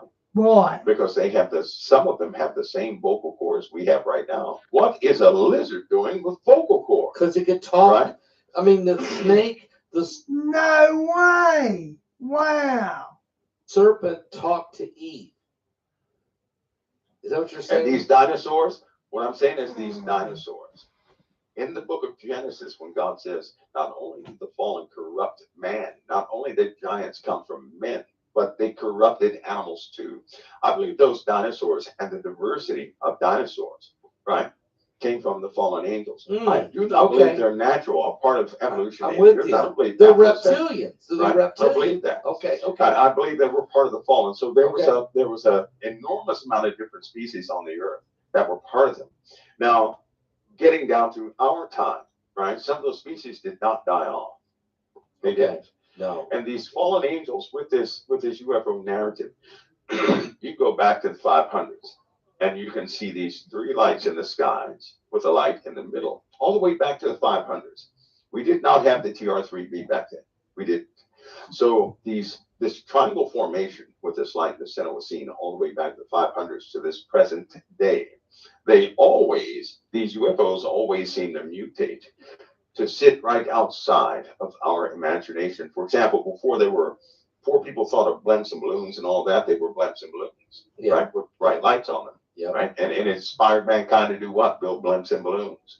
When not much for us. us. Our modern time, right? Well, the Indians saw thunderbirds, metallic birds. Yes, they right? did. That's what they saw, metallic birds that made that thundering noise when they were going up and down. And so they speak of this stuff, which means they operate right outside of human imagination. That's called seduction. If you operate outside of somebody's imagination, you're doing it for a reason, right? Because if they're totally unidentifiable, we'll pay no attention to it. So they have to connect with us, but also inspire us at the same time. That's called seduction. That's seduction. It seduces mankind to say, ooh, what is that? Which creates what? A desire door. You want to see more, right? You get intrigued, you want to see more. That's so true. Well, guess what that desire is? That desire is permission. See, because I've noticed something. Satan, in Revelation, the dragon's intact. He's here on the earth. His angels are here with him. Why do they do everything themselves if they don't like us so much? It's because they can't do anything. So what did he do? He made a copy of himself called the beast. The beast is a copy of Satan. And then what does it say? He gave him his power, great authority. Yes. So he clones himself in the earth, a physical clone of himself. He cannot touch us, but humanity can touch humanity. See what I'm saying? Yeah, I got you. So he infests these alien species. What do? They sneak up on people in the night. They snatch them up. They impress things upon their lives. And then all of a sudden, at the greatest UFO moment that we ever had, starting back in the 40s, everybody who got abducted started talking about technology is bad, trees are good. That's what they talked about, right? Isn't that what they said? The kids that got abducted in Australia, they came back and said, we have too much technology. They call it technology, and we're destroying the environment. This happened back in the 60s, right? We're talking 67. They've been starting this. And so everybody was talking about this. Well, right now, you have a bunch of people around the age of 30 to 42, and they will die for a tree. What put that in there? The fallen, the children of the fallen did that. So what they're doing is they have put this impression in people. They have bedazzled them, seduced them to their agenda, right? And you're saying this green religion, we talk about in my book Revelation 9/11. You're saying that the tree huggers are the and look, we're to take care of the planet. Okay, I know you know that, of course. But when we worship Mother Nature more than we do Father God, you messed up. You lost that moment. That's where Gaia and all this stuff came from. But my point is, Basketball, it happened. This happened when those kids who had these experiences grew up. It happened when they were growing up in college. If you track the career of these people, you're talking about they will tell you they had an extraordinary experience. This current generation you're talking about right now. That's right. Okay. That's right. Some of them are senators. right? Yes. Right now. So, but they love nature. They feel they have a strong urge to protect nature, even if it means destroying humanity. That's wrong. When you put the death of humans over the growth of a tree, there you go. And I know the only reason they do that is because they truly are worshiping. Hey guys, Fiddle, good night, mate. Father God. That's right. Now, but before they could even discern what they were doing, though, they had a strong urge, a passion to preserve the planet. That was a sown thought. That was sown into them. Right? So these abduction stories, if you look into all the abduction stories, you see two major elements. One, you see that these things are taking reproductive tissue from people. That's true. Number two, they're sowing this urgency in them that they have to back away from technology and save the planet. Wow. Now, are you saying that these alien intruders, these visitors, and that's going to be our next, oh, by the way, guys, that's our next webinar, alien intruders, okay? What are they? Who are they? Mike doesn't even know that. I didn't even tell him, Mike, our next webinar is alien intruders. Here he is, going right down the path. Amazing. That shows you how God works in the Holy Spirit. So what you're saying is, Mike, this philosophy, this doctrine is being ingrained. That's right. And has been ingrained since maybe the 1960s, would you say? That's right. Maybe 1950s. That's right. That's right. And now so you have a lot of people. You have a lot of people born with this desire. They have this belief. It has actually turned into a belief that's one same. Good comeback, Voss. Person. This is the agenda of the fallen angels. Yes. Right. They can't listen. They can't go anywhere. If they are kaput, if their daddies are kaput, they go straight to hell. Right. They can't go anywhere else. God said they have no placement in the heavens. They have no placement in the earth itself. They have no inheritance. They're going to hell. There's no doubt. Right? So they have one destination when it's all over. Yep. They're roaming the earth right now because God allows them to roam the earth and be known as evil spirits. But they're manifesting in different forms. Now, why are they manifesting all of a sudden? Because Satan usurped humanity to start desiring them. Now, God gave man authority, dominion over the earth. Satan can't do anything without our permission. So what does he do? By way of our thoughts and imaginations, he intrudes and invades our lives, and he has us do what he wants us to do when he invades us. You know what? Spirits are powerless without humanity because they have no authority. That's why they try to take, and most Christians out there, your biggest problems have come from other people. Not from spirits, but other people. The fear of the normal Christian or other people, right? That's other true. people. That's so true. Because the we have judgment spiritual of other people. That's right. That's right. Now, Pastor Paul, check this out, though. When we want to see something, we hope for it, correct? Yes. Aren't these the same properties and characteristics of faith, right? The substance of things, hope the evidence of things not seen. Right? Yeah. So when we desire something strongly and we want to see it and we act on it, suppose somebody sets up some laser lights. Well, that's it. They just completed that circle of permission. So what they're doing is open a door within themselves. Human beings are portals. They come right through your soul into this dimension because they have to have people's permission. And people are giving them permission by way of their desire. They want to see these things. They're communing with these things. It's a CE5 protocol that's put in place, and hundreds of millions of billions of people are doing that all over the earth, which is why one person can see a large craft and the other person won't. Let me read. Some are just. Go ahead. Go ahead. I was going to say some are just some. Now, some of these things are not in that spiritual plane. Pastor, America was infested with slim, gray-looking things with big bug eyes. The Native Americans called them the ant people. Yeah, right? Yes, they did. But here's the deal. I know for a fact they knew what they were talking about. They're short ones and they're very tall ones. These things are dangerous. They occupy the physical realm. The physical realm. They live right here with us in this country. There are dark places in America, for example. If a person goes into these places, chances are they will not come out. They'll have instant thoughts of suicide. It's not really a disco song either, so I don't know why I put that in there. and everything else is right here.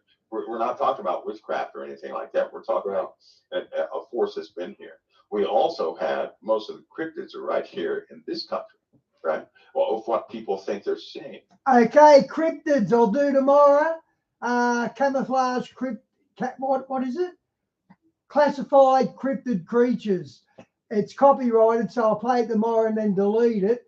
But it shows all these cryptid creatures that Mike just mentioned. Here's the problem. The part that's not published. Do you not know that people have been dismembered? They find them every week of people being dismembered by these things. Because if you call something into being and you start pledging yourself to it somehow because you're seduced, you give them absolute permission over your very life. Without the blood of the Lamb, people are dog food. Amen. That's what they are. Amen. Without the blood of the Lamb. A lot of people don't know that yet, but a time will come when they will know. Bullets can't stop them. Nothing of substance can slow them down, but they have that ability to do something to us. Amen. These are spirits that occupy an engineered flesh form. And whenever they're examined, because they have examined them, they're made of insects, they're made of animal tissue and plant tissue. Wow. They are extremely resilient, right? So they're not from Planet Lasagna or something like that. Could they go out there and fly? Sure, they could. They could use technology to do that. But what I'm saying is these are spirits, the same spirits. Amen. That made themselves bodies out of the elements of the earth. Amen. Because they are masters of creation itself. Amen. They know how to manipulate it. But God commands creation. They can only manipulate it. That's right. Okay, that's it. Well, let me stop right there, Mike. And if you got time, just for a second, I'm going to read from my book, Revelation 9:11. I'm going to read page 137, part of it, and 138 on this subject, okay? And I can't read this whole chapter, although you really should read the chapter. If you haven't got the book, you should get it. Revelation 9:11. It's at Amazon.com. Primarily, if you go there, you can get it real fast. Fallen angels, the Nephilim, UFOs, and the Great Deception. Let me read this. As the 3-day conference in New York City in 2023, a Stanford University professor said that there is a 100% chance that aliens have been on the earth for a long time. Dr. Gary Nolan has extensively researched the history of UFOs and signs of extraterrestrial life, and is interested in how we can 15 years ago, Diane, I wonder how much of Rockefeller's predictions came true. Probably all of them. To expand the reaches of human consciousness. Meanwhile, a former Pentagon consultant claimed at the same conference that the government around the world have been in regular contact with aliens for decades.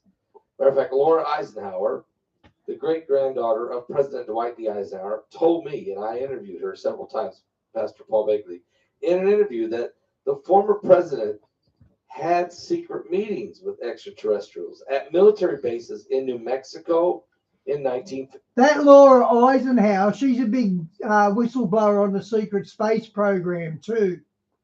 54.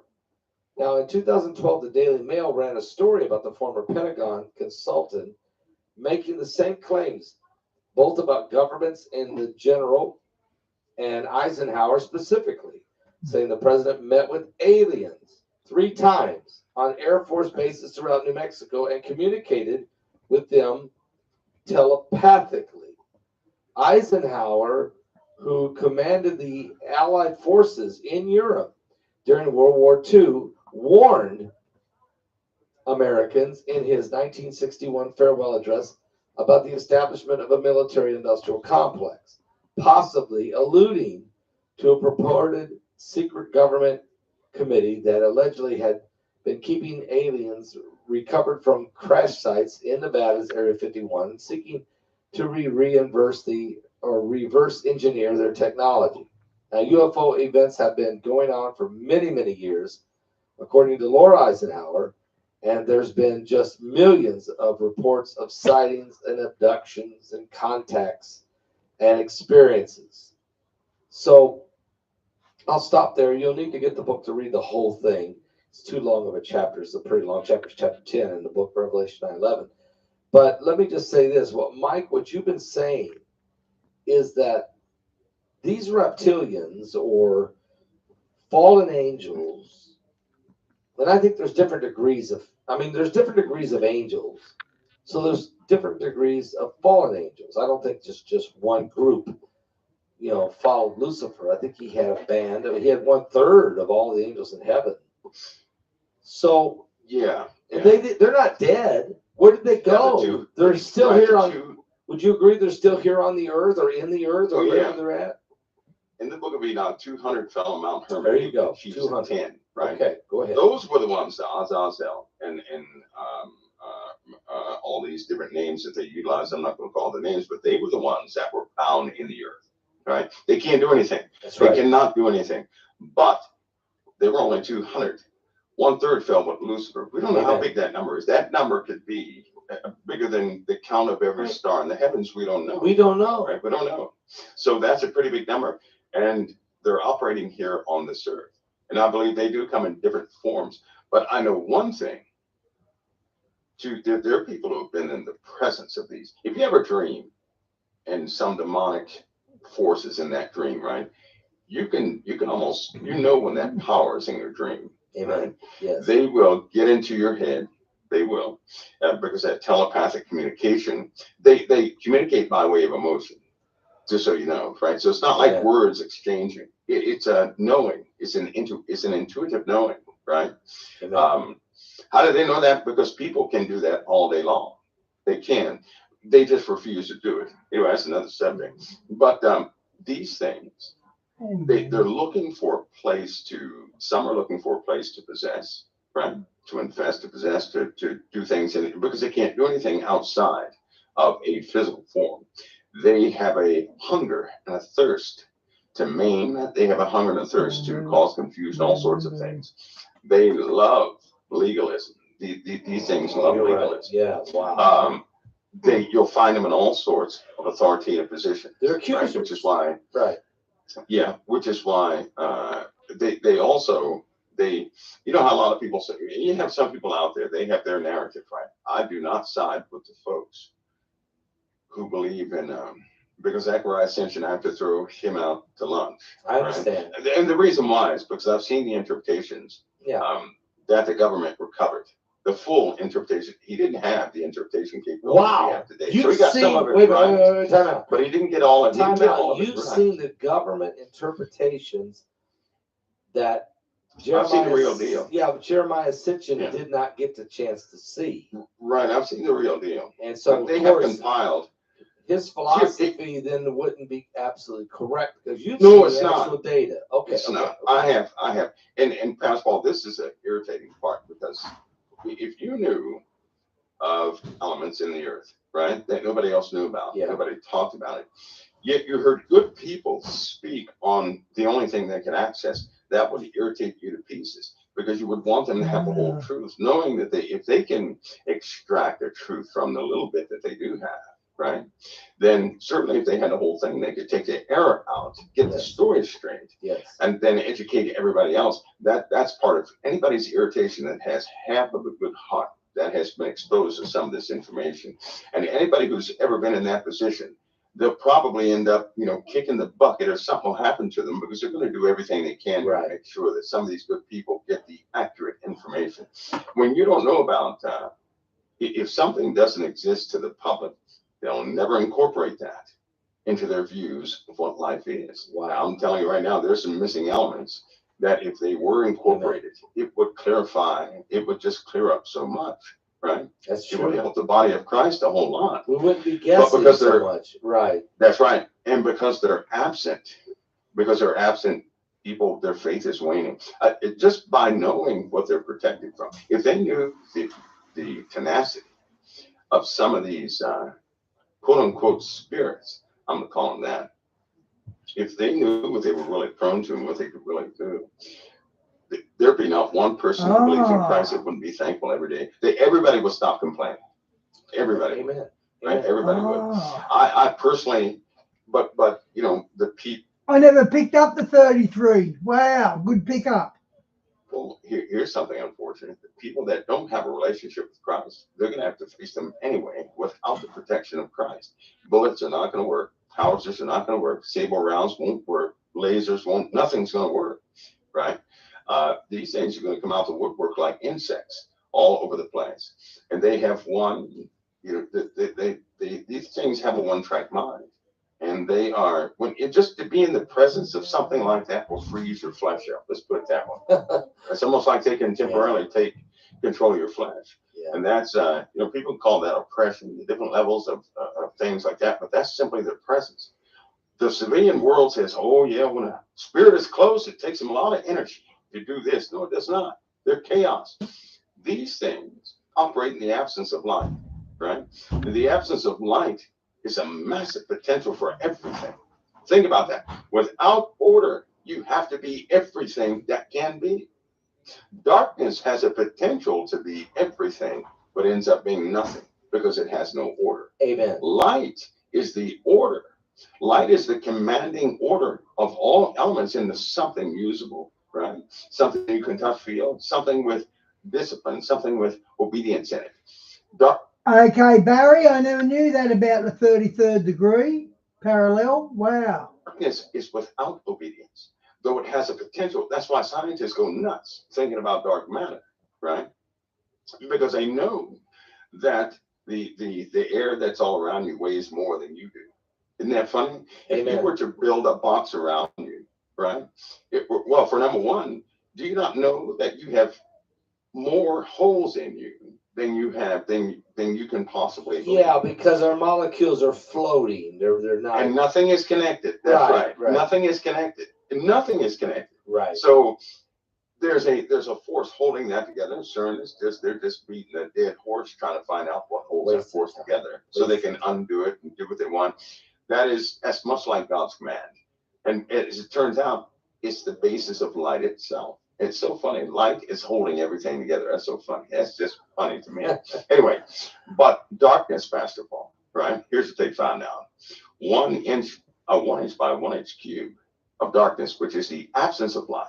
And they built some pretty big machines to stop light from reaching certain areas. That 1 inch by 1 inch could probably run your house for the rest of your life. Wow. Of darkness. That's how much power is crammed into one little 1 inch by 1 inch block of darkness, right? So that's what they're attempting to harness, that and more things. For example, 2 of the CERN stations, they don't run off any electricity externally. Do you know that? No. They have endless amounts of power. These guys have already tapped into this darkness. They're extracting things out of it.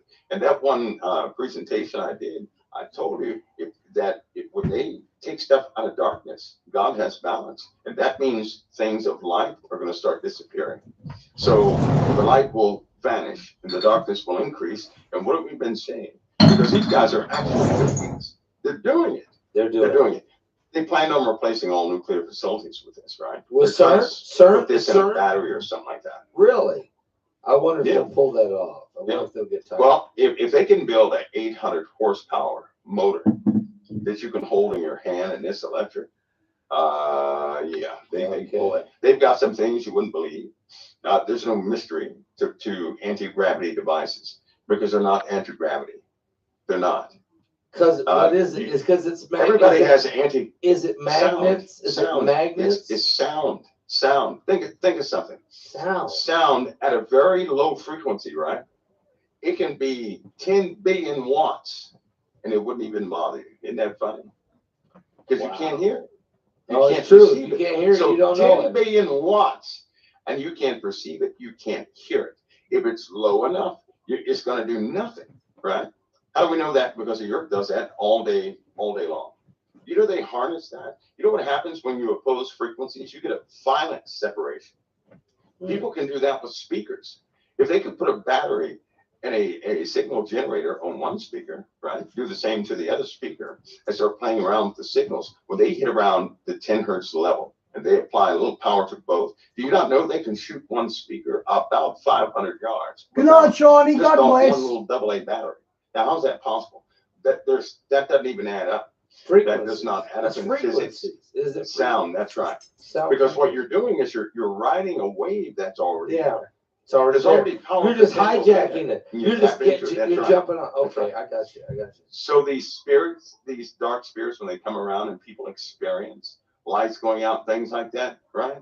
The civilians will say, well, us, they're sucking up energy. No, they're not. No, they're not. They're just simply causing chaos because the cameras still work. Isn't that funny? They can still film, but the flashlight goes out. Anyway, though, but are you talking about last story? Are you talking about these ghost hunters and you see? Yeah, last story about that though. Okay. Last story about that. Pastor Paul, when I first met you, I told everybody on air. I said, listen, I'm going to go over something in a notebook I saw this before these shows pop. Diane, I've seen some of them photographs that prove time travel, and there's an old black and white one, and it looks like the early 30s, and there's all people walking on a sidewalk, and this lady's holding to her ear what looks like a smartphone. So I've seen these photos of that. It's pretty interesting. There's also a painting from the 1600s where it looked like the bloke had a tablet. Yeah, right. I said they're going to try and indoctrinate the world and change their concepts of how spirits function and operate. And they're going to make them so that people are more comfortable with spirits and so that people actually coexist and go find them. They're going to have people desire them. And I shared with them some things in that notebook. One of it was about television programming, how they would authorize shows on just about every channel, and that these channels would turn into spiritual channels very quickly, right? This is the time we're in. And what they're doing is cultivating, they're re-educating people, right? In very subtle ways, and people are buying it hook, line, and sinker. Yes. So I warned them, I said, listen, if your foundation, you got to make your foundation in Christ, because if you don't, you're going to be seduced. Through disobedience, the slightest bit of disobedience can cause seduction. And it, nobody can be forced to follow Christ. It must be someone's decision, right? But I hope that people really give that second thought to make sure that nothing competes with Christ in their life, that they're not giving themselves over to anything because the slightest bit of armor that's missing is going to cost the person their soul. Wow. It really will, especially in these times. And it's not like the Hollywood movies. It's not some demon taking a person. Okay, Talia, God bless. No. Good night. Minds are being corrupted here. People have strange beliefs these days. They're not sober. You have spiritual experts who they weren't born in the spiritual realm, right? But how can you be an expert? I don't understand that. Yeah, and you're flesh and blood. That doesn't work, right? You can't. But you have these people that have answers for everything in the world believes in. This is the society we've turned into. Yeah. And all people have to do is take a step back and say, wait a minute. Amen. But unfortunately, that these are these days. But it's about, it's getting a whole lot worse. I hope that people really reconsider their position and foundation in Christ. Amen. And for anybody who, obedience is the highest act of faith we can ever exercise. It is true. Amen. Without faith, it's impossible to please God. All right, I'm shutting my motor down. I got to shut the motor down. Well, Mike didn't interrupt enough. No, I didn't. See, you notice I laid back. Mike, thank you so much for tonight for some really incredible information. Folks, if you listen to it from the beginning of the interview to the end, it's incredible what we covered tonight. And it'll help you. It'll build your faith, and there's no doubt about it. Mike, as always, I want to thank you for being faithful and being candid and being honest and for helping lead people to Christ. I want to thank you in Jesus' name. It's always an honor, Pastor Paul. The honor's mine, believe me. It really, really. Okay, that went for an hour and 40 minutes, which is unusual. I'll finish off with prophecy from Stan, as usual. Where'd it go? Oh, I didn't load it. Hang on.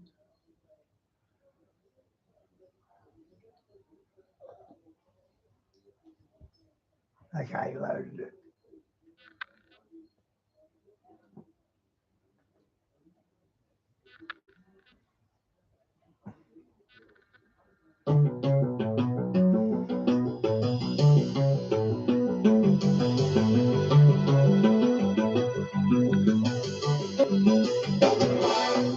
welcome to the Prophecy Club. Our topic today is the perfect storm is nearby. So I looked up the definition of perfect storm, and it's a combination of events which are not normally a problem, but when they all occur at the same time, it's a big problem, okay? These are the four things that apparently are either in progress or we believe about to hit. One, Israel-Hamas agreement, as in a Palestinian state, as I'm about to show you, apparently is at the door. Two, war with China and Russia continues to heat up. Also, additional information on why there's a food and water shortage and more information that the dollar is falling.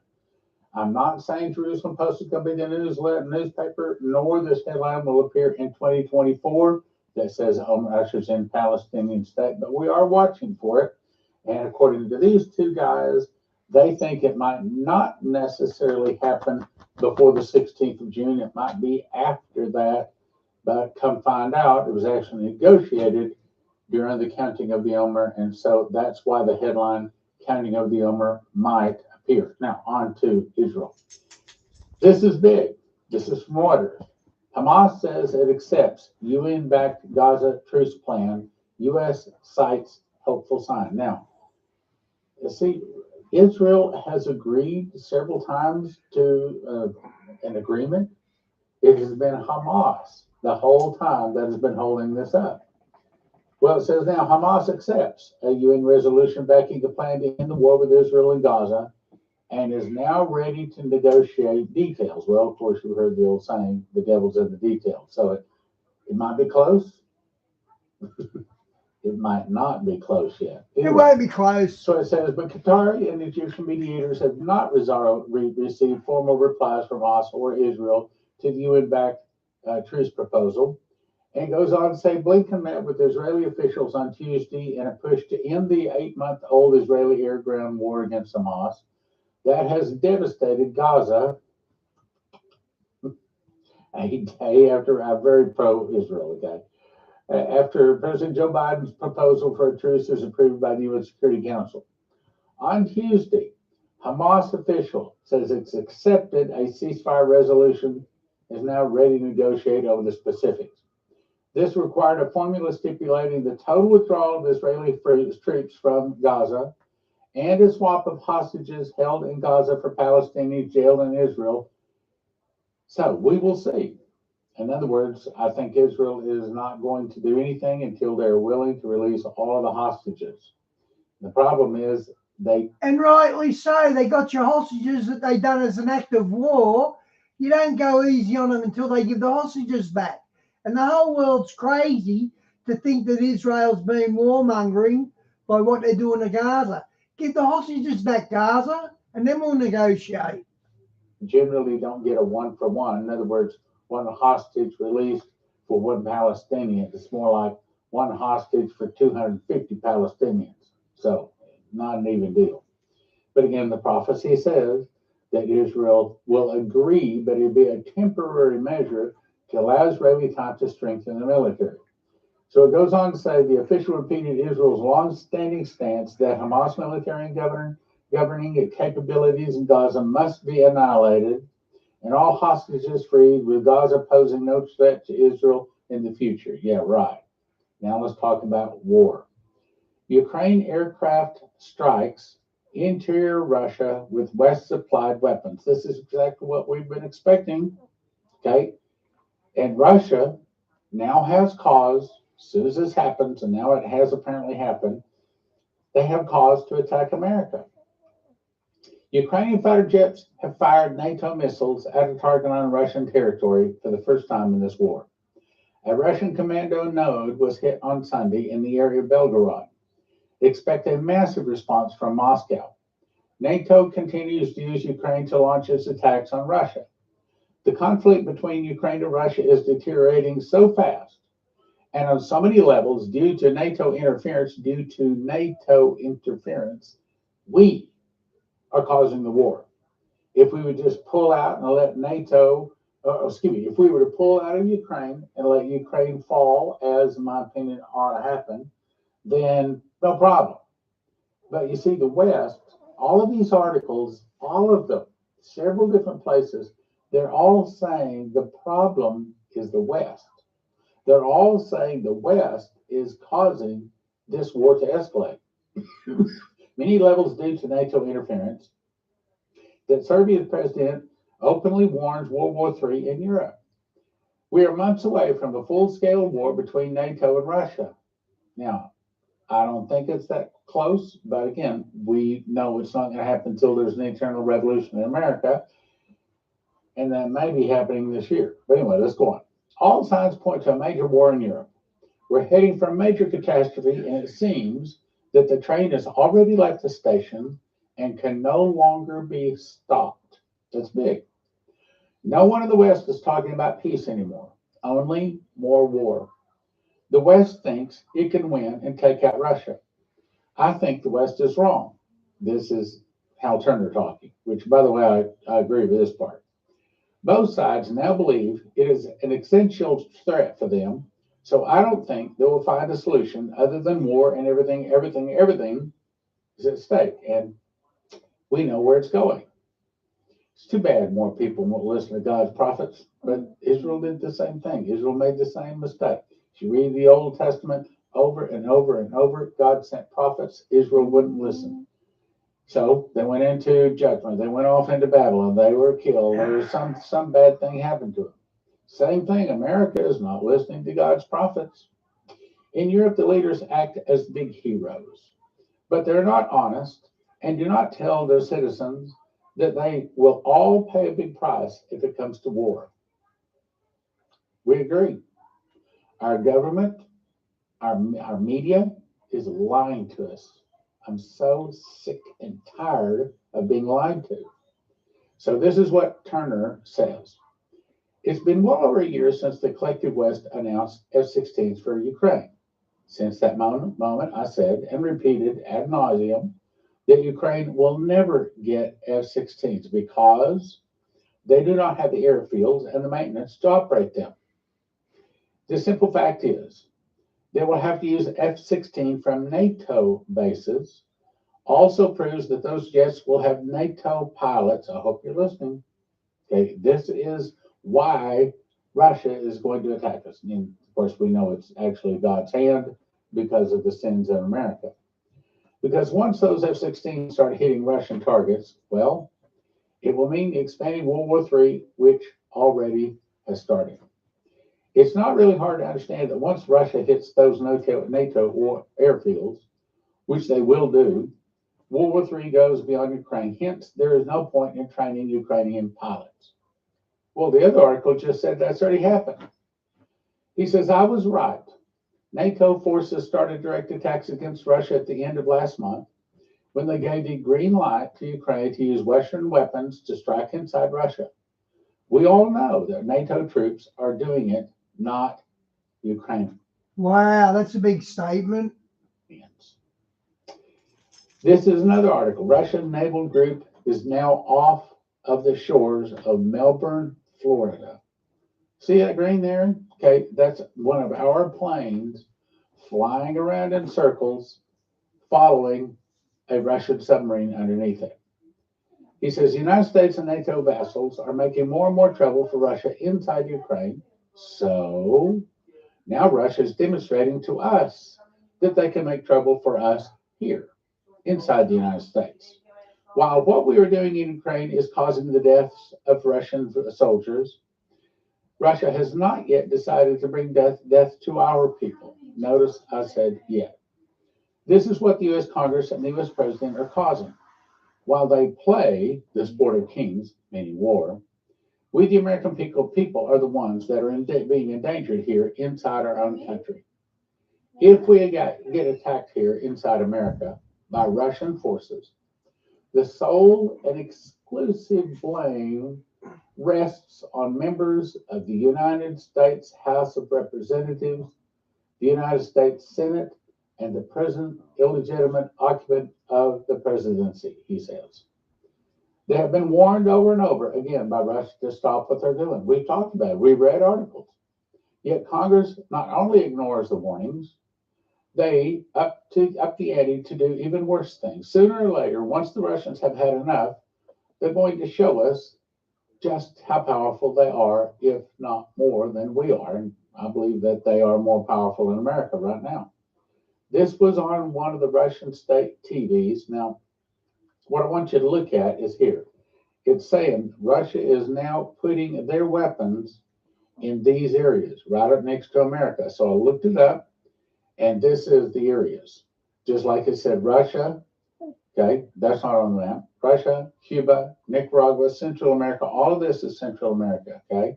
Central America, two of the countries, probably one, which is North Korea, will attack and defeat America in 1 hour, and it's not the Russians. Just like the angel said, when God will hit America, all the nations will be terrified. God will raise up China, Japan, and many of the nations. They'll go against the Russians. They'll defeat the Russians. They'll back the Russians to the gates of Paris where they sign a peace treaty, but they make the Russians their leader. Then, with all the world as the Russians as their leader, so that's one of the reasons I think the Antichrist possibly comes from Russia. All the world with the Russians as the leader, they go down to attack Israel.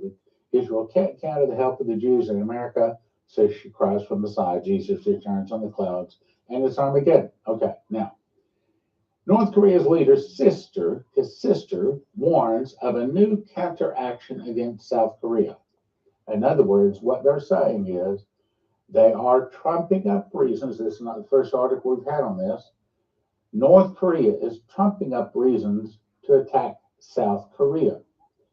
The powerful sister of North Korean leader Kim Jong-un has warned that the South Korea is going to... Biden can't even walk up the steps to Air Force One. He trips up the stairs. Who's ever seen anyone trip up the stairs?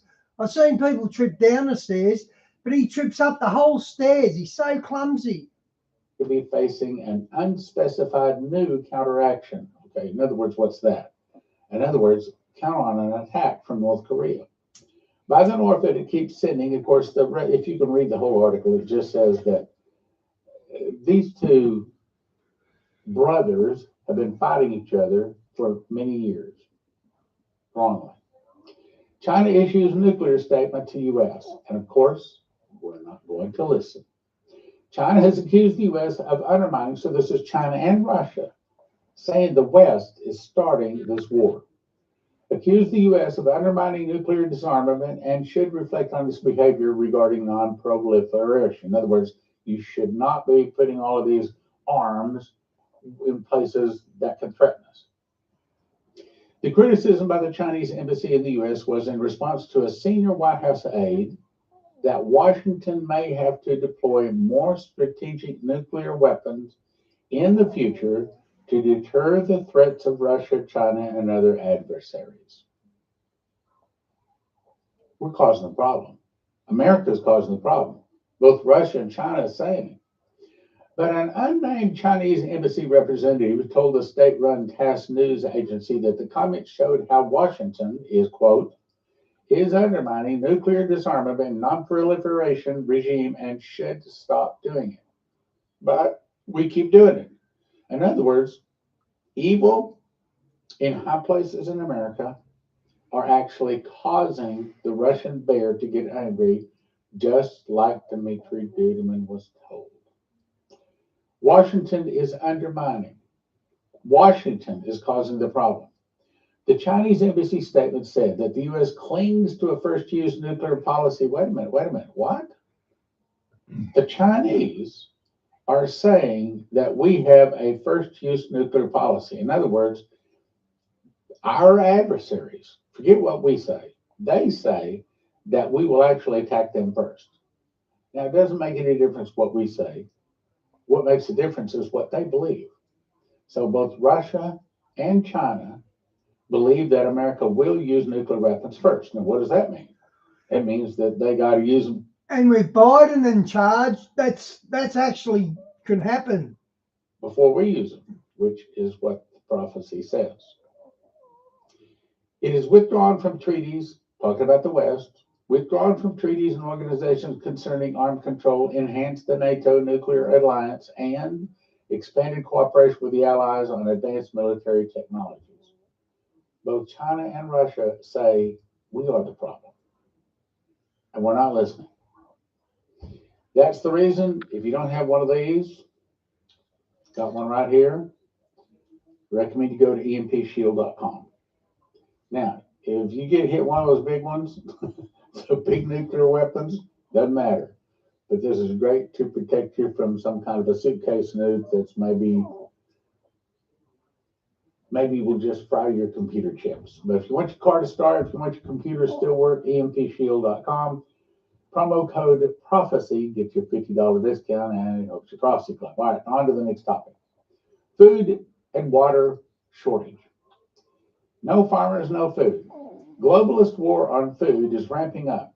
Idaho shuts down farmers and their access to water and says we're all going to fail.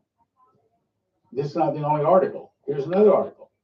500,000 acres of Idaho farmland lose access to water. Now, is it that there's not any water? No, that's not the problem. The problem is regulations. They come in and they find one chicken from their test that might not have had anything wrong with it, and the regulations say you got to kill 6.2 million chickens. They come in and they find one cow with mad cow disease, and their regulations say now you got to kill 3 million cows. So our regulations, okay, now who does the regulations? And you could say Biden, but it's really people above Biden. It's the Mohawks. It's people in high places that want to put their man, the Antichrist, on the throne. You can read the article, but essentially it's saying through regulations that they're taking the water away from farmers in Idaho. And sad to say, not the only place it's happening. The curtailment impacts about 640,000 junior groundwater rights holders. Okay, so this is it's a law, it's a regulation that is causing this. What's it doing? Idaho farmers say water curtailment will drop the land, push them out of business. This particular one guy has 8,500 acres of land. He says the water cut off, big problem, prevents him from irrigating crops. And they're also, the state is giving him fines of $300 per acre if he doesn't stop using their water. Okay, so this is regulations shutting down farmers, and sad to say it's not the only place, truth be known.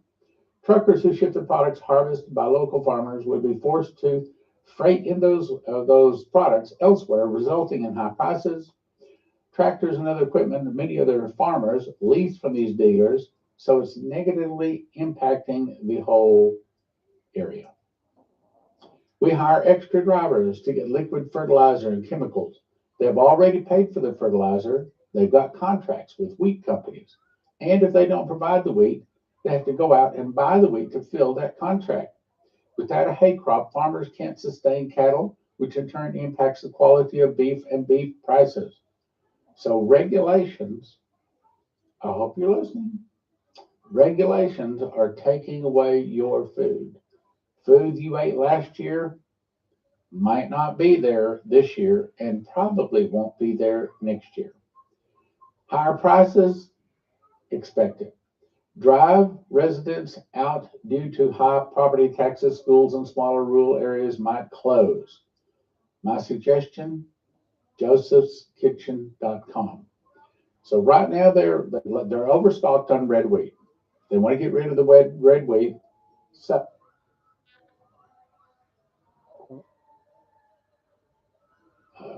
like cereal or something like that.